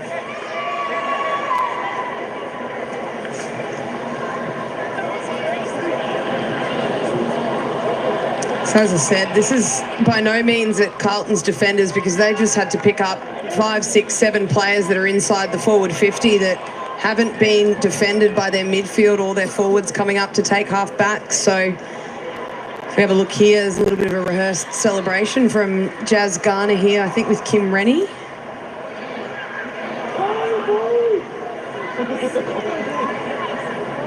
There's nothing they can't do, the Roos. Kicking goals, celebrating for fun. Gearin. Just enough impact from Rennie. Riddell to Garner again. Randall flicked it over the top. O'Loughlin checks the bounce, steps through Pound, goes the check side. Gat thinks she can claim the mark. I think most people here, regardless of their biases, would agree that was touched. Cordner forced into the ruck against Randall, paddled it for Garner. Wall, O'Loughlin concedes ground and possession. Carlton with all their numbers across the last line. Kick straight back to the Kangas. Pull up. Arriving on cue is Carney. Flicked it back to pull up. Handball forward for Gat. Fitzgerald. Shearer. Find a way to wrench it free. Moody body on body in the contest, but again, the Kangas with numbers. Rennie buys Carney some time. Good chop there from Shearer. Took it away from Bresnahan. To Gearin. Run from the back. Through the fingertips of Celine Moody. Birch was the obvious on offer, and Tripodi takes it on the half volley. Runs around Celine Moody. On board for King. That body by Bree Moody. So allows Goss in. King mows down Skepper, who did a creative scissor kick while lying down. Tripodi, Mia King, away from the clutches of Gearin. O'Loughlin, tackle on Cordner. Second effort, Gat the first. Squeezes her Carlton opponent in the tackle in Goss. I know Harriet Cordner's got a very tough matchup in Talia Randall, but she's doing everything she can at the moment for Carlton to try and stop the bleeding. She's just really fighting hard down there in the last line of defence. Mia King off the fist of Randall. Goss to the back. Paddling, but only as far as pull up. Instinctive from Garner. Almost was able to get the PlayStation controller out and manoeuvre it through. Jazzy Garner and Ash Riddell are owning this game in the third quarter. Garner with 5, Riddell 3. Lulu Pullers had 4, patrolling the broadcast and interchange side wing, and will come up and stand the mark as Skepper takes it. Yeah, well, it's 32 disposals to 11 in the third term, so just cannot keep any possession and control of the football at the moment, Carlton, which doesn't allow your defence any time to set up. So then that just in turn makes it even harder to get the ball back. Blues keep giving it back. They're treating the Sharon like an unwanted Christmas gift. Safe hands, Bresnahan. Delegates to Carney. Intercepted by Shearer. Gearin. Keck couldn't take it. Carney. Shearer trying to stay upright. Shearer, another one that's fighting really hard in this third term. We've seen 2 efforts now where she's been able to come off her player and impact and not allow the ball to be taken through the corridor. She just needs a few of her mids to come with her and have that intensity around the football. Yeah, love her endeavour. 10 touches, 3 tackles tonight. Pull up. Emma King kicked off the ground by Keck. Mia King was almost bodied into it by Robertson, the debutant. North with a spare in Bresnahan. Ducking through Birch. Celine Moody has her. And almost had enough to have claims on a free. Carlton without a goal, 8 minutes into the third. Keck clears things. Wright and Ferguson managed the situation accordingly for North. Chance for Neve Martin to have a spell. Eddie checks back in for the Roos. They've got some defending to do. A rare occurrence tonight. Shearer, smart from Birch, off the back of the contest, and now turns defence into offence. Craven for O'Loughlin. Patrolling high, marks in front of Anthony. And look at Craven now sprint to create. North are working overtime. Gap marks. Craven's still out, but Hendry's patrolling the space to impact if the kick goes there. So Gap just waits, and now it's Birch from the back with the run receive. Randall low down. Wall into the back of Anthony. Just like their ability to use gears as well tonight, North. Being able to know when to go fast, when to go slow. The Blues trying to go fast. Birch gives away the free on Celine Moody. And it's really a case of what have you got to lose right now, Carlton? Almost treat the next 30 minutes like a training session. And as we saw from Hill at the back then, see what you can generate with some run. But Moody, the kick dropped off by Gat. There's virtually no one in North's forward half. Randall versus Cordner. If they win this, it could be a bit like what we saw in the second quarter with the Randall O'Loughlin goal. And he shuts it down though at halfway with a tackle on Goss.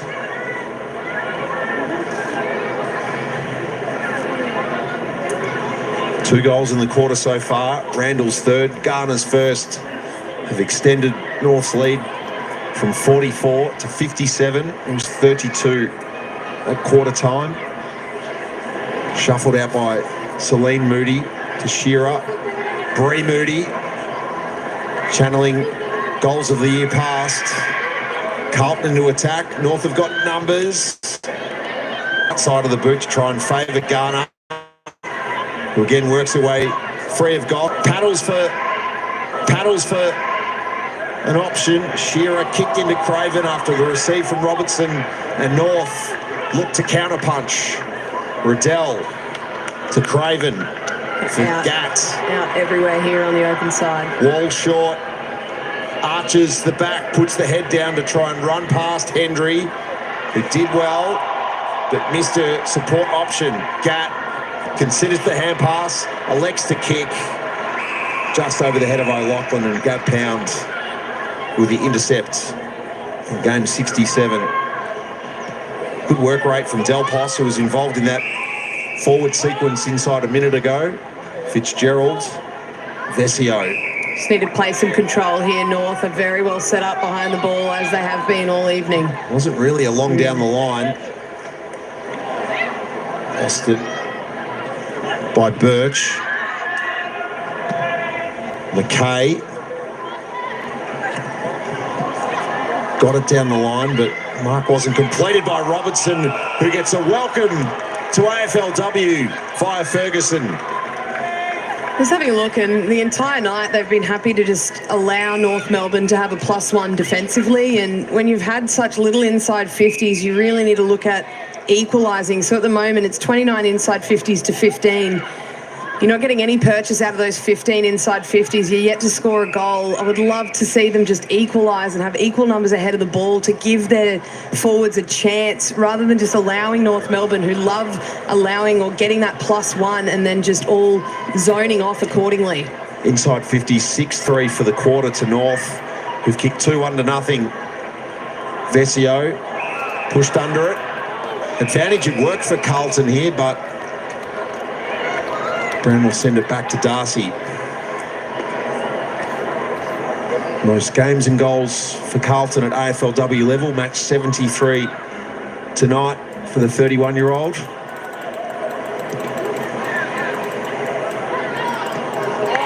And 3 to beat for Celine Moody. I'll take you all. Great mark from Moody there, but that's been the story of the night. It's been their forwards having to compete with 3 North Melbourne opponents, and yes, at times you're going to be able to take a contested mark like that, but more times than not, the ball's going to come to ground and the favour is going to be with North Melbourne. The former Bulldog didn't take a mark in weeks 3 or 4. Gets Carlton's first of the night.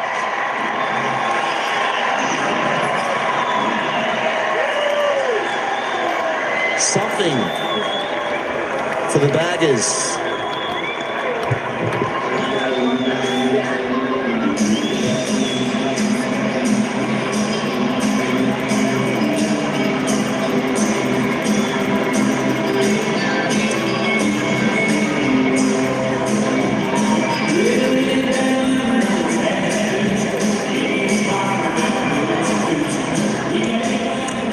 Well, that's Celine Moody's first goal in the navy blue, obviously crossing over from the Bulldogs in the off-season.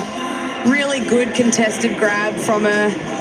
But I just can't help but think, if you've got a key forward that can take a grab 3-on-1, imagine what they could do one out if you're able to equalise in front of the ball and just create a little bit more movement for them. So that's one area of growth I'd really love to see here late in this game as we go into the last 5 minutes of the third term.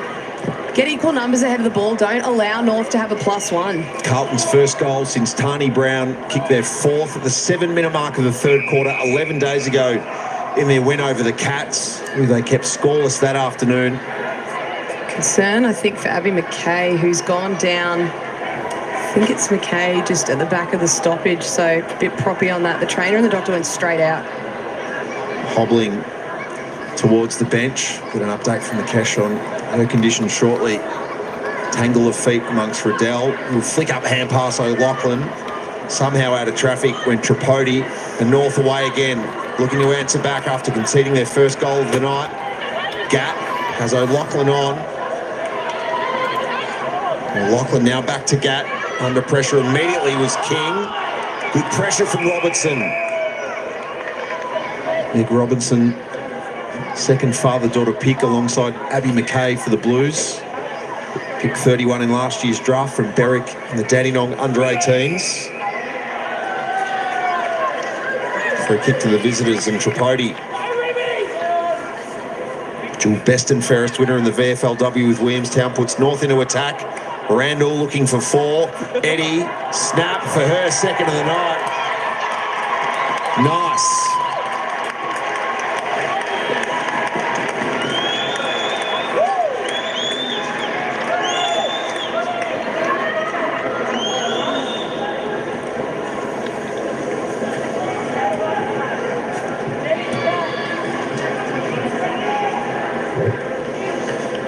They've had a few of these types, but perhaps never really the supply of small forwards of other AFLW clubs. But Lachlan and Eddie is quite the 1-2 punch at the drop of ball.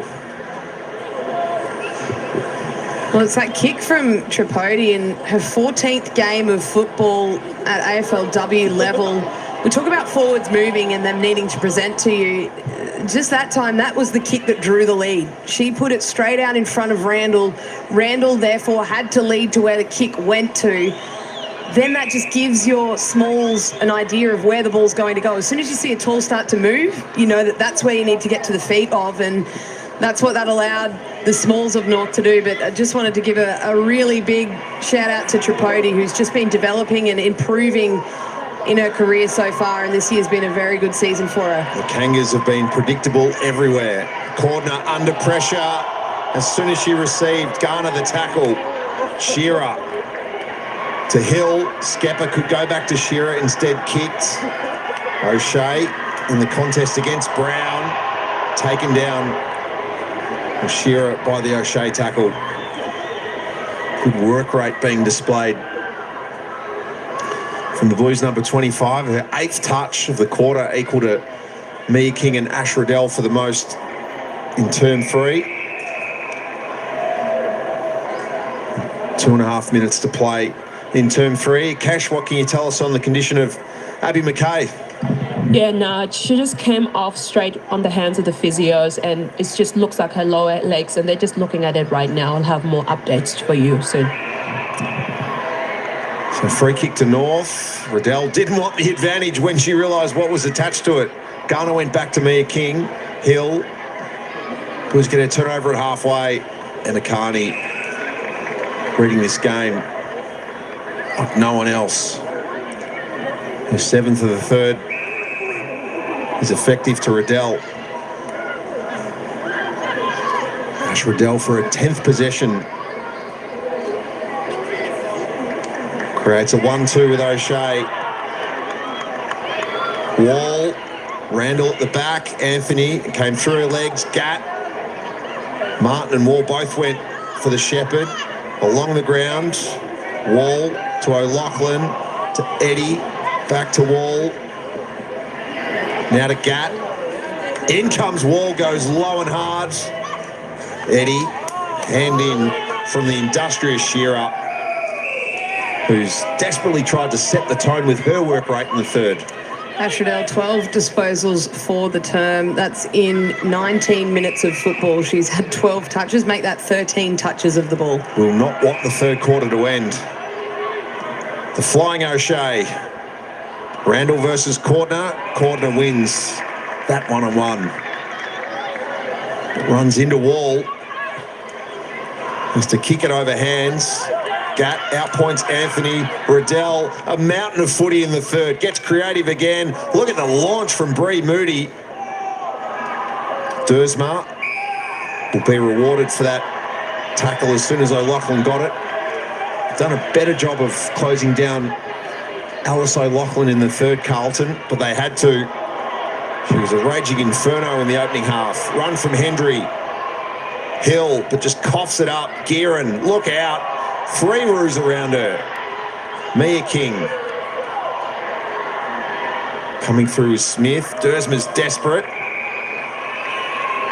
Boundary umpire indicates it was touched, and Dersma with a little reward there for her effort from skipper. And just quickly further to that, so 14 disposals in the third term for Riddell, 12 of those uncontested. So that is pure work rate, working from one contest to the next, outworking your opponent and getting reward for it.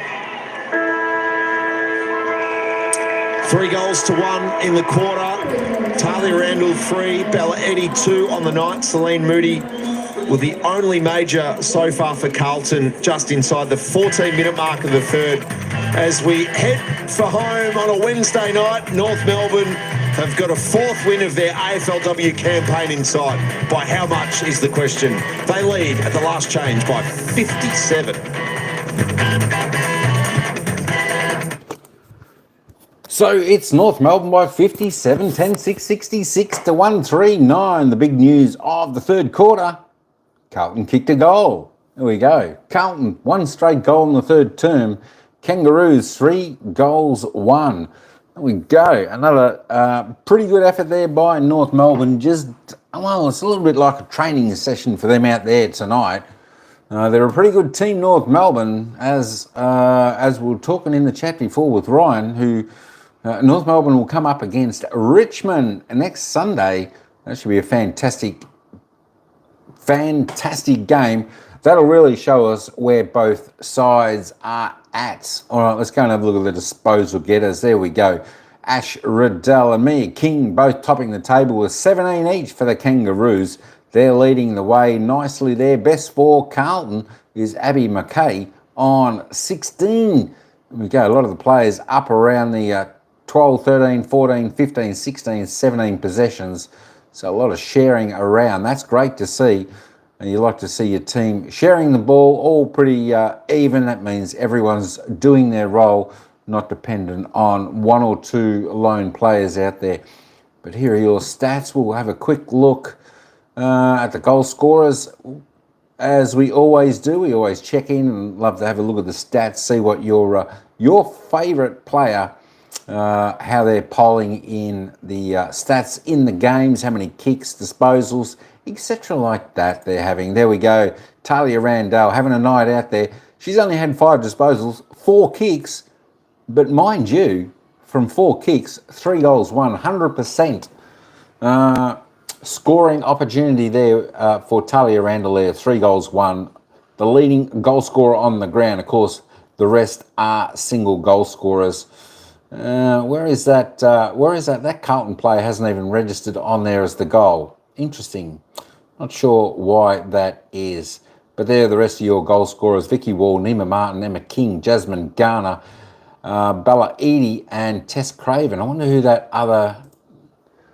that? Celine Moody. She hasn't even registered up there. Why is that? All right. So maybe that hasn't updated on the goals. Because that Carlton player certainly has kicked a goal there. Let's have a little bit of a look at the team stats. There we go. North Melbourne starting to claw their way clear now. 141 to 200. 59 more disposals. Well in control of this game in every aspect. Kicks 108, 86. Handballs about nearly 40 more. Inside 50s. 13 for the Blues for their 4 scoring shots. 27 inside 50s for North Melbourne. for their 16 scoring shots. That is that's tremendous. That is tremendous. Have a look at that. Disposal efficiency was dropped off a little bit there for Carlton. North Melbourne still going pretty well there on 66%. Free kicks, Carlton 13-8. The hit-outs, North Melbourne still leading the hit-outs. The clearances, though, Carlton in front there, and that's the stoppage clearances. They are winning. Centre clearances, 5 apiece. As you can see, the uncontested possession, North Melbourne in clear space, nearly 43 up there. Well, let's have a look at the marks. All marks are pretty well even there. 23-25, marks inside 50. Just the one to Carlton, 3 to North Melbourne. Contested marks 4-2 to North Melbourne. Let's have a look at the tackles. Defensive tackles there, 50-41. Carlton doing a reasonably good job there. North Melbourne only not quite half of their 50% of their season's average so far. Tackles inside 50 though, 12-5. North Melbourne well on top there. All right, let me just zoom this back up and let's head back to the commentators as they give us their thought on the game so far. And then that will take us into the final quarter where it's the North Melbourne Kangaroos by 57. In the first 3 quarters equals their highest ever 3-quarter time score. They kicked 10-6 in the season 7 semi against Richmond at the Swinburne Centre, and they're within touching distance of their highest ever AFLW score, 13-9-87 in round 7 last year against Port at Arden Street. Kate McCarthy, maybe an opportunity for Darren Crockett to rest some of his stars, and maybe these 3. Garner, Riddell, Carney, all involved. It took just 41 seconds for them to get involved again to start the third. Yes, well, could be remiss of a training drill really for North Melbourne. That play there, if you could draw it up on paper, that's the way you'd want it to look. And some really nice movement from Randall in the forward line, some beautiful movement through the midfield as well. So I think North will be, I think Croc would probably be pleased to rest some of his players, seeing as this is their second game in 6 days and they play again on Sunday. Akesh, the issues for Carlton aren't isolated to the scoreboard.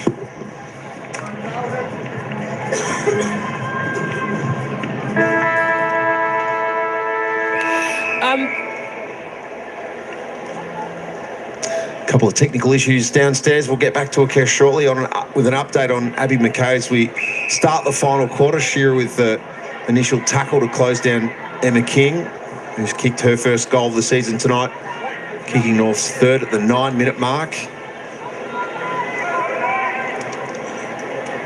Engaged with Jess Good, who gets the palm down to find Gearan, who's recovered from the knock to the face in the second. Carney lurking, Robertson on debut, got it out to Celine Moody, Carlton's sole goal kicker tonight, flicks it forward for the running Brown against the line, has kicked special goals against the Roos previously, right, and paddling for Ferguson. Craven hoping for a free kick that's not forthcoming. Can Carlton find one to start the last? Riddell leaves it for Mia King. Kick was smothered by Celine Moody on the follow-up. Goss. Celine Moody desperate, really answering the call to start the last. And then dropped the ball on the ground and was hoping for some sort of free. King, sharked by Shearer. Just haven't seen enough of that from the Blues at ground level tonight, that ability to read some of North's taps, Kate. If you just look up the way that they're set up around the footy, so they're happy to concede so many numbers around the contest. So I know that that's so that they can get a mark like that as the ball comes out. But North are usually just too crafty with their ball use, getting the uncontested possessions around the contest and then going back over the wall that there's been built up. Gearan couldn't mark the Tripodi exit kick. Hand in from Brown. Craven to Mia King. Might be coming back. Hill trying to hot step away around Gat. Goss has 4 roos to deal with. Skepper, tumbling ball. Almost taken by Robertson. Riddell stayed upright. Craven against Brown. Bought some time with a Skepper Shepherd. King, safe hands, and then almost a poke in the eye for Mia Austin after marking the Hill kick. So ball living legend stand side. This could suit Pound, who's got support wide in Hill. Dersma. Blues have to retreat. Cordner wants to keep it on the southern side. Outstretched hand of Gat. Craven. Ball security, the order of the day. So I'll be interested to see what the Carlton response is here. Is it all chips in, let's try and get some score on the board and take some really attacking opportunities in this fourth term, or is it let's try not to concede any more goals? Goss to Robertson, over the head of Birch. Vesio lurks. Birch, right. Vesio, through legs. Ferguson to Craven. Mia King, Riddell, Emma King, Bresnahan. Kangaroos linking up. They cough it up. Skepper goes high. Got big quickly on Ferguson. Birch for the hand pass. And there was just enough pressure on the Ferguson kick to send it to Anthony, who chips to the lead of Vesio. 2 roos for company. Carney missed the target of Smith. Anthony gets a second chance. No way, says Ash Riddell, who's continuing to have the foot on the accelerator. Ball out of bounds. Akesh, an update on Abby McKay. Yeah, guys, sorry about before. The update from Carlton is that Abby's out for the game. Bad news for the Blues. They can ill afford to lose any more of their stars. Karen Peterson out tonight, their captain, with a shoulder issue. And the date, of course, with Port at Alberton on Sunday to come. North have a trip to Tassie. What a match that's going to be on Sunday against the Tigers, who have certainly bounced back after their opening night indiscretion against the Eagles in the West to win their last 4. As Smith's smother sees the Shearer kick out.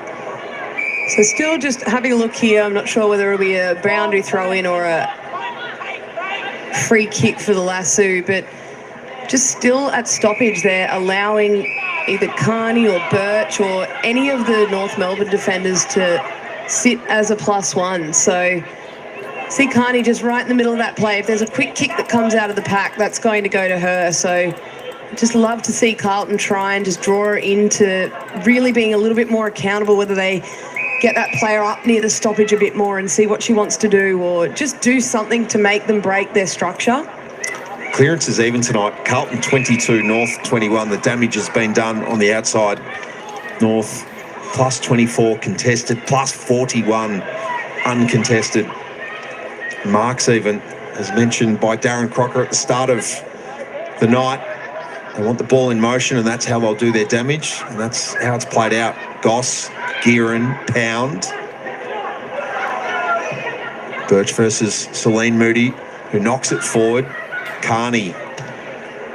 Typically clever game tonight from the Roos skipper. It just gets out beyond the outstretched arm of Emma King. So Nige, despite it being equal in clearances, it's the goals from stoppage. So Kangaroos have kicked 5 goals from stoppage. Carlton yet to kick a goal from stoppage, and then the turnovers as well, 4 goals from turnover too. So yes, clearances are even, but they've done a far more damage with the clearances that they've had, North Melbourne. And the Randall goal to start the second half is Exhibit A in that. Shearer runs around the stationary. Tripodi on the mark. Austin. Mia King working hard back. Eddie to send it towards Ferguson. Shearer goes in again, kicks it back.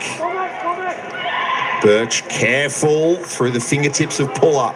Shearer continuing to work hard. Anthony fumbly as she looked at Carney. They're the moments that have gone begging for the Blues tonight. We've got Yasmin Dersma and Meg Robinson on debut, and Zane Dersma playing both sides, getting some pics with the North supporters. Maybe not too many Eagles supporters here wanting a Harley Reid shot. I think Harley's trying to keep a little bit of a low profile by the peak of his cap pulled all the way down and him trying to hide a little bit behind. Yasmin Dersma not keeping all that much of a low profile on the red carpet on Monday night. I'm not sure we've seen too many AFLW debuts announced by the player at the Brownlow. Why not? It's what she deserves. Spot on. And hasn't looked out of place tonight either. Glad Harley knows his role and plays his role as well. He's very much Yasmin's boyfriend. So North have made 48 of their allotted 60 rotations with 9.5 minutes left of this one. We know the result. Is it just a case right now that you're sitting Garner, Riddell, and just protecting things? They want to manage some players during the week. No Sheila or Jenna Bruton tonight. Yeah, probably looking at the loads that they'd had on the GPS would be how they'd work that one out, whether they've played sort of lower game time. It's more to do with the intensity of their running that they've had to do. So, and I know there's particular players in the competition that their GPS analysts know that unless they're sitting on the bench, they're not going to get low intensity meters per minute. So if there's players like that they feel they can tell them to rest whilst on the field, they'll allow them to. If not, they'll sort of take them off. But by taking players off, you then spike the load of other players as well, which can be damaging to them. So it's something that has to be really quite carefully managed. Mia King brought down by Gearin. Blues. Vesio! Almost! What a grab it would have been. Craven, right. Bresnahan can scoot away from Robertson. O'Loughlin versus Dersma. Support layout was the polished Garner.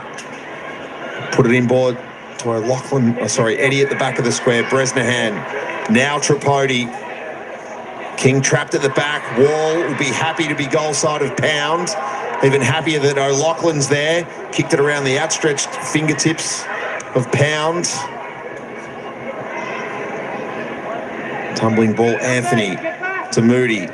Loads it up towards Austin. Delpos got a good purchase on the half volley. Birch will be first back. Carney will talk her through it. Carney loses it. Keck after her. Vesio after Birch. Got into the back. A couple of former Darabin teammates collecting each other. And let's have a look at this one. Darcy got a nice lift. Seen them do it before. On Ferguson. I think it ended up in a bit of a Falcon. Yeah. For poor old Darcy. That sort of sums up Carlton's night, doesn't it? They got up nice and high, got a little bit of a ride, and then just slipped through the fingers and bang, straight onto the noggin.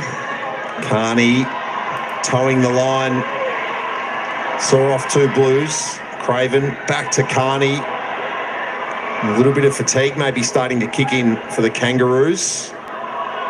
Craven gives it up to Skepper. There's enough space to consider our options. Head for Del Pos. Not quite. Scooped up by Eddie to Riddell. Just about doubled her possession count in the third quarter from what she did in a terrific first half. Pound went low and hard on Craven. Skepper with another chance. Gives it back to Riddell, who might as well take the footy home. This will be her 32nd touch of the night. Half that number in handball receives. Garner worked her way to the front. Cordner. Hill was immediately under siege. Just feel like North have just sort of dropped down to second, third gear in this one, just trying to get through to the full-time siren really as safely and comfortably as they can. That run and gun game that we saw in the first 3 quarters, they've just gone to a little bit more of a possession game and just slowing the tempo, taking the sting out of the game. The boat is idling to the pier and the catch limit is pretty much where it needs to be. 56-point margin. North came into the night already with the best percentage in the competition, having had 3 wins north of 6 goals through their first 4 in that draw against the Cats. Through the feet of Puller, Gardner, Moody taken down. Gearin, Wall not able to intercept. Skepper to Hill. Bree Moody will present. Comes through her feet. Ball remaining greasy despite the fact we haven't had really any significant rain since this game started. Adele flicked a boot at it. Body on body against Keck. Handball up. Bree Moody. Right. Ferguson. And if this was cricket, the captains would meet mid-pitch and go, good game, you take the points. But we'll play this one out with 5 minutes left.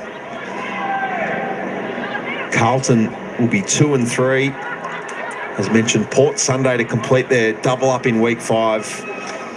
And then they have the pleasure, depending on how you look at it, of hosting the reigning champs here on a Saturday night in a couple of weeks. Craven, runners to the outside, as there's been all night. O'Shea to Wall, finds her left. Emma King at the back. Outplayed and outread Celine Moody on that occasion, who kicked the goal from that spot in the third and will, in all likelihood, watch Emma King put her second of the night. It was a nice kick from Vicky Wall, knowing that Emma King had the backside of the contest and just kicked it beautifully to her forwards' advantage.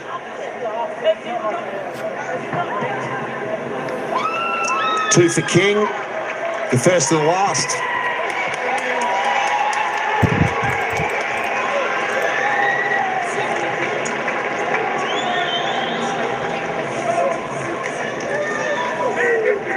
The Carlton keeping the Roos at bay for 13 minutes, but eventually North get one. It's been 4-1 in the second half, and an important night in Emma King's season.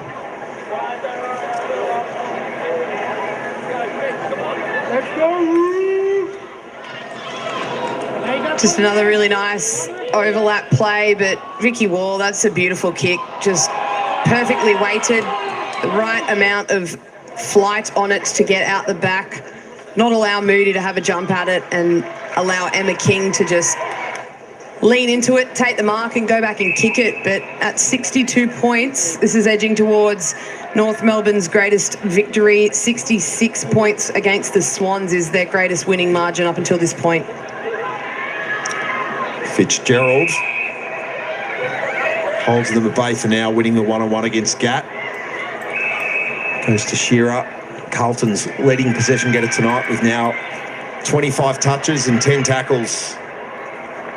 She'll have the lion's share of Carlton's best and fairest vote, you'd think, with not just what she's done, but how she's gone about it. Mia King, muscles free for Riddell to go to Martin, who kicked North's fourth of the night and almost pulled off a goal of the year contender not long after.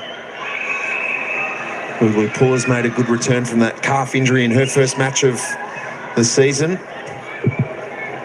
King punched away by Celine Moody. Martin with the follow-up. Keck back on the line, tapped it back in, and Smith almost made her pay the ultimate price.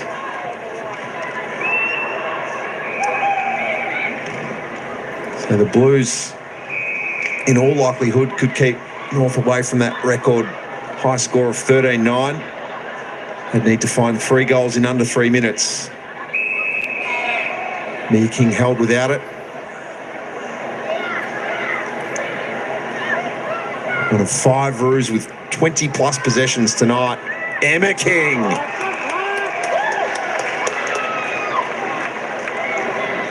Career-high 3 on a couple of occasions, including round 1, 2021 against the Cats. And it was going to be a night where there'd be opportunities with Kate Sheelaw having a rest for North to have a slightly different look about them up forward.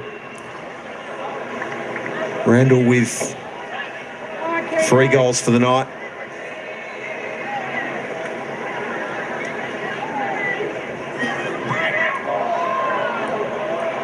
King turns provider of sorts for Puller.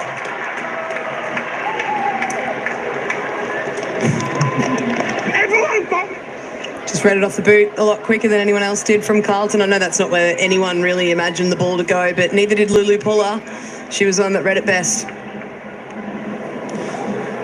Played 12 games last year. A goal in round 5 against the Giants. Welcome back for Lulu.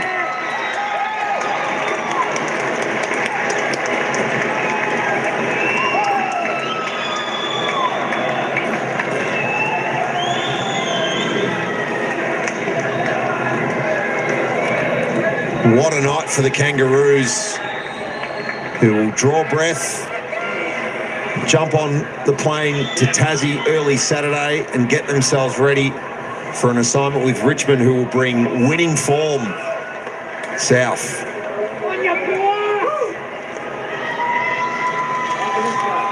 Good reward from Lulu Puller, who's playing her first game of the season this evening after a bit of a calf complaint during the pre-season, and by all reports was training the house down, and then just at the wrong time of pre-season ended up with a little soft tissue in the calf. So they'll be very pleased she's got through, and also had some good reward by hitting the scoreboard too. So good wing runner for them. So just adds to their stocks of their running players that they've got down there at North Melbourne. And some more pain for Carlton. Gab Pound undergoing a HIA down there after a head knock. So they'll hope that she gets up for that one, because obviously the condensed fixtures, that'd be probably 2 games that she'll miss with HIA. Yeah, as mentioned, Port Sunday and then Brisbane the following Saturday. North looking to kick 13 as they did in round 7 last year against Port. 40 seconds to try and do so. Very forlorn Carlton bench. Been a rough night for the Baggers. They went the best part of 7 quarters without a goal. What a night for Ash Riddell. 14 touches in the opening half, 21 thereafter.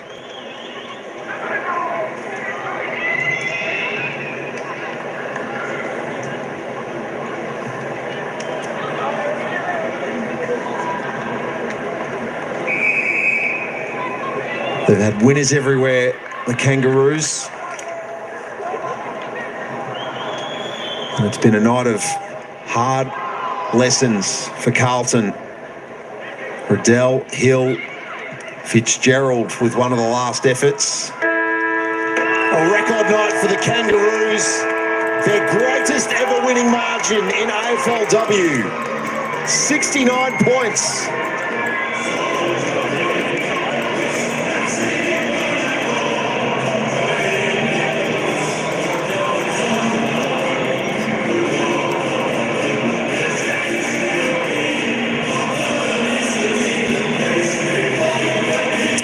And in the end, Mia King, Emma Carney and Jazz Garner did get a chance to have a sit and enjoy the view. North Melbourne, 32 at quarter time, 44 at the half, 57 at three-quarter time. And they controlled things once again in the final quarter. 2-1 who were behind. That despite the fact that Carlton led the inside 50 count 11-6. The Blues had a lot of those repeat entries in the early stages of term 4, but Emma King and Paul with goals late. Baroos, just all class, Kate. Yeah, it was clinical from North Melbourne. If I was Ash Riddell, I'd be asking Darren Crocker why I didn't get a sit on the bench late with 36 disposals, but you know where you sit in the pecking order late in these games when they take off Mia King, Emma Carney and Jazz Garner. You say, oh, all right, well, I see where I sit with the mids, but she was phenomenal today. She's averaging 31 touches a game to be third in the league for possessions through 4 weeks. Maybe he wants to make sure she stays up the top end of that count. Emma Carney, Talia Randall are with Akesh.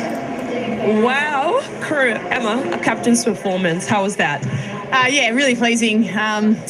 We sort of scouted Carlton as a really good contest side. They shaped the ball really well from stoppage, got some really good midfielders. So I think our mids did a really good job to nullify that, and then we were able to get the ball forward, and then our forwards like Tales did the rest. And Talia, 3 goals for you today. How did that feel just being out there? I was pretty lucky, to be honest. I got on the end of some really hard work from all our girls. So it was pretty lucky I could get 2 cheap goals, but it was fantastic just to get the win. How is this now? You're going into your, I think, 3rd game in like 12 days. How is that on the body? I was fatiguing in that last quarter, that's for sure. The Blues were pressing really hard. So, yeah, it was challenging, but everyone's in the same boat. It means that we don't have to train as much. So I'm enjoying that. We just get to play more games.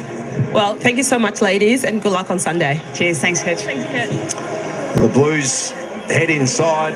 A tough night on the scoreboard. It might be tougher in the aftermath as we wait for further news on Abby McKay's status. Thankfully, Maddie Guerin didn't wear too much more from what she copped in the second quarter. The Kangaroos simply dominant.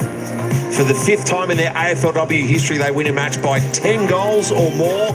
the second time they've done it against the Blues. They've had the Blues measure in all 5 encounters. Back to hear the Kangas sing the song after this. All right, just while we wait for them to come back, we'll listen to the Kangas theme song before we end out. Let's just quickly wrap up with the leading disposal getter on the ground, Ash Riddle, 36 touches. That is just fantastic. 20 kicks, 16 handballs, 6 marks, 7 tackles.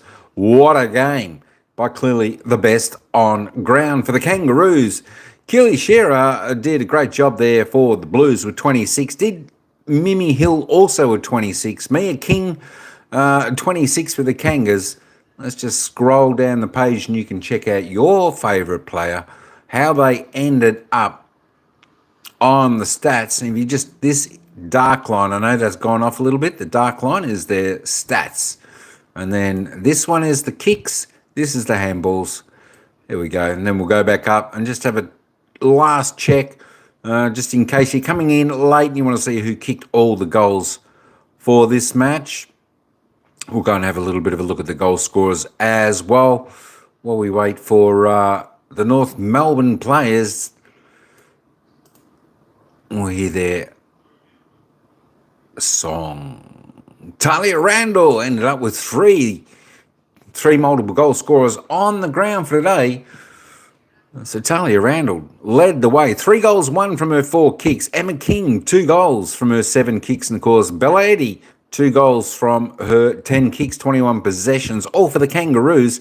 The other single goal scorers for the Kangas was Vicky Wall, Lulu Pular, Nima Martin, Jasmine Garner, Tess Craven. And of course, the lone goal scorer for the Carlton Blue Baggers was Celine Moody. Let me just wrap up these stats here. North Melbourne by 60 in disposals overall. 20 kicks, round about 40 handballs. Inside 50s, 13 to the Blue Baggers. And, of course, 27 to the Kangaroos, dominating there. Free kicks went Carlton's way tonight. 13-8. The hit-outs, North Melbourne winning that. Carlton winning the clearances by 5. Contested possession, uncontested. North Melbourne convincingly there. Marking department pretty well all even. Just 3-1 inside 50 marks. North Melbourne leading the way there. And just as we head down to the tackle count, of course, 50-41. Carlton defence did the best they could against this good outfit here of North Melbourne. Of course, tackles inside 50. North Melbourne certainly do know how to bring the pressure inside 50, 12-5. But that is, of course, the wrap up. Let's just go. Let's see if this ladder has reloaded. And there is the ladder as it stands now. Kangaroos, top of the table, played 5. They've won 4 with 1 draw, leading the table on 18 points. Half a game clear now of Adelaide, Richmond and Brisbane. Of course, Sunday coming up. It's going to be a big game when the Kangaroos sitting first play Richmond sitting third on the ladder. That's going to be a great game, absolutely. But just a quick note, don't forget, folks, match coming up tomorrow night, 7 o'clock, we'll be here starting the live. That's Geelong taking on Hawthorn, AFLW action. Should be a great game. Hawthorn looks an up-and-coming side. Geelong not doing too bad as well. Of course, we've got 1, 2, we got 3, we got 4 games on Friday, all starting at midday. So stay tuned for that as well. A lot of AFLW action coming up over the next few days. And, of course, make sure you get here for the AFL Men's Grand Final. Sydney taking on Brisbane. It's going to be 100,000 crowd there. It's going to be a fantastic game. All right, we're back. Let's head down and we'll see if we can hear the North Melbourne theme song. Beneath the blue and white, we stand, we shout, God bless our nation, play North Melbourne, North Melbourne. Out we come to play. Just for recreation, take pass time away. Lots of fun, he's a lot, enjoy yourself today. North Melbourne has a heart to be when they come out to play. So, join in the chorus and sing it one and all. Join in the chorus, North Melbourne's on the ball. What? Good old North Melbourne, the champions you'll agree. And North Melbourne will be very yes, just you wait and see. Woo!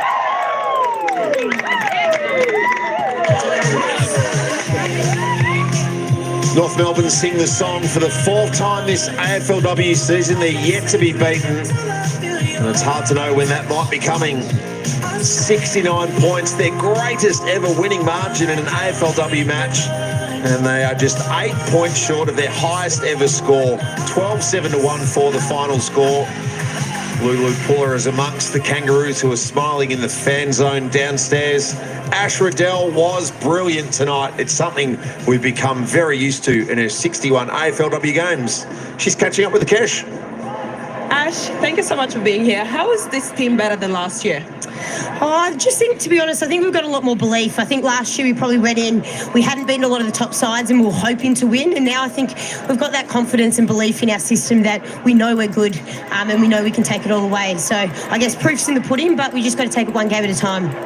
I hear from inside information that it's your anniversary today with your partner, Vinny. How good is it to get that win for him? Oh, not for him. Not for him. Nah, he's an amazing support system. I'm very lucky to have him. So, no, it's been nice, but it's been all that footy today as per usual. And Ash, you're just doing Ash things. Had 36 disposals today for you. Why do you just continue to do what you do so well?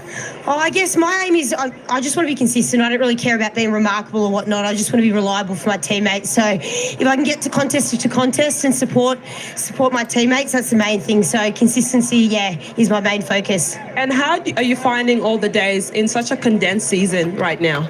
It's actually exciting. I like it. I like to think that I'm somewhat fit. So I see this as an exciting opportunity to test my fitness out against some quality opposition. So it's good. We've got 4 days to recover and then go against the Tigers on Sunday. Amazing. Enjoy the win. Thank you so much. Thanks, guys. Appreciate it. 36, the equal third highest haul possession-wise in Ash Riddell's career. She had that number in the round 2 match against the Blues last year. That resulted in 3 votes in the AFLW Best and Fairest. Garner the 2, Randall the 1. We might be looking at the similar names on count night this year. Well, if Ash Riddell is somewhat fit, I have a lot further to go than I had originally thought, because to get 36 disposals and just run rings around the opposition, she is more than somewhat fit. As we have a look at the ladder, not really sure where we're in at the moment, whether we're halfway through round 5, round 6, what day of the week it is, but they've played their 5th game now and 4 wins, just the 1 draw, and sitting very pretty at the top of the ladder. Not often we talk about a team winning and adding 52% to where they're at on the ladder. So 234 to 286. So there is North's run home. Big circle around, obviously, that second last encounter against the Crows. But there's a genuine test coming for them this week. Perhaps the first one they've had since the opening week, as dominant as they were against Brisbane, and yes, the draw to Geelong, who've been a bit up and down since. But Richmond have got their stuff together in the last few weeks under Ryan Ferguson after that initial loss to the Eagles, and that is a midfield matchup. Conti, McKenzie, Sharon versus Garner Riddell is going to be a good one. Yeah, it will be. It's probably one that they'll gear up for sure, but I think the question around them last year, as Ash said, was whether they could beat top teams, and they've beaten everyone that's come their way so far, and the best ones that they've had, obviously that first round against Brisbane, but yeah, it should be a good challenge for them on Sunday. The mountain of footy in week 5 continues. Grand final eve, we're at Moorabbin for the Saints and the Dockers, both those teams 3-1. The Bulldogs, after their breakthrough victory under Tam Hyde against the Pies, host Sydney on Friday night. What a matchup this is on Sunday afternoon. Throw the remote out the window. North and Richmond from UTAS in Launceston, and then Kate, can't wait to be in Queensland for the Lions and the Crows for the 12th time in AFLW. Well, that is a super Sunday of AFLW that we have coming your way on the screens of 7. 2 absolutely ripping matches. Alongside a little thing called the 2024 AFL Grand Final. The Roos by 69 points at IKON Park.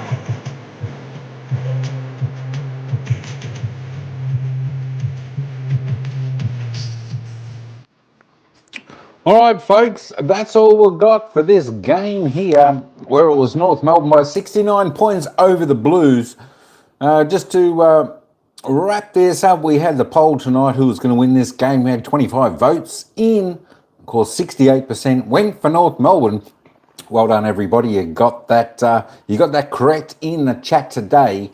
And don't forget, if you're in the chat now and you want to have a little bit of a look at what AFL football is all about, head up to the pin That's one of my vlogs that I did there when I went to the football, when I actually went to the MCG to watch Collingwood and the Gold Coast Suns play a game there. If you want to have a little bit of a look at Australian rules footy, our football, a bit of the MCG, the greatest stadium in Australia, head over there, check that out, and you'll see that.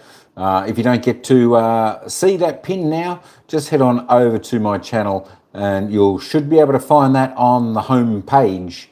Just scroll down a bit. The greatest game in the world, Australian rules football. We love it here, and I hope everyone out there loves it as well. Hope you enjoyed the coverage for tonight. Just thank everybody for coming in. Thanks Ryan, thanks Sniper, thanks Arlo, of course Duana, and everybody, Carly, everyone else, Hot Strong, Boy in White Tea, good stuff, everyone else. ET was in there as well. And of course, big shout out to my manager, the one and only Teenage Bim. If you're in the BG today, thanks, Day.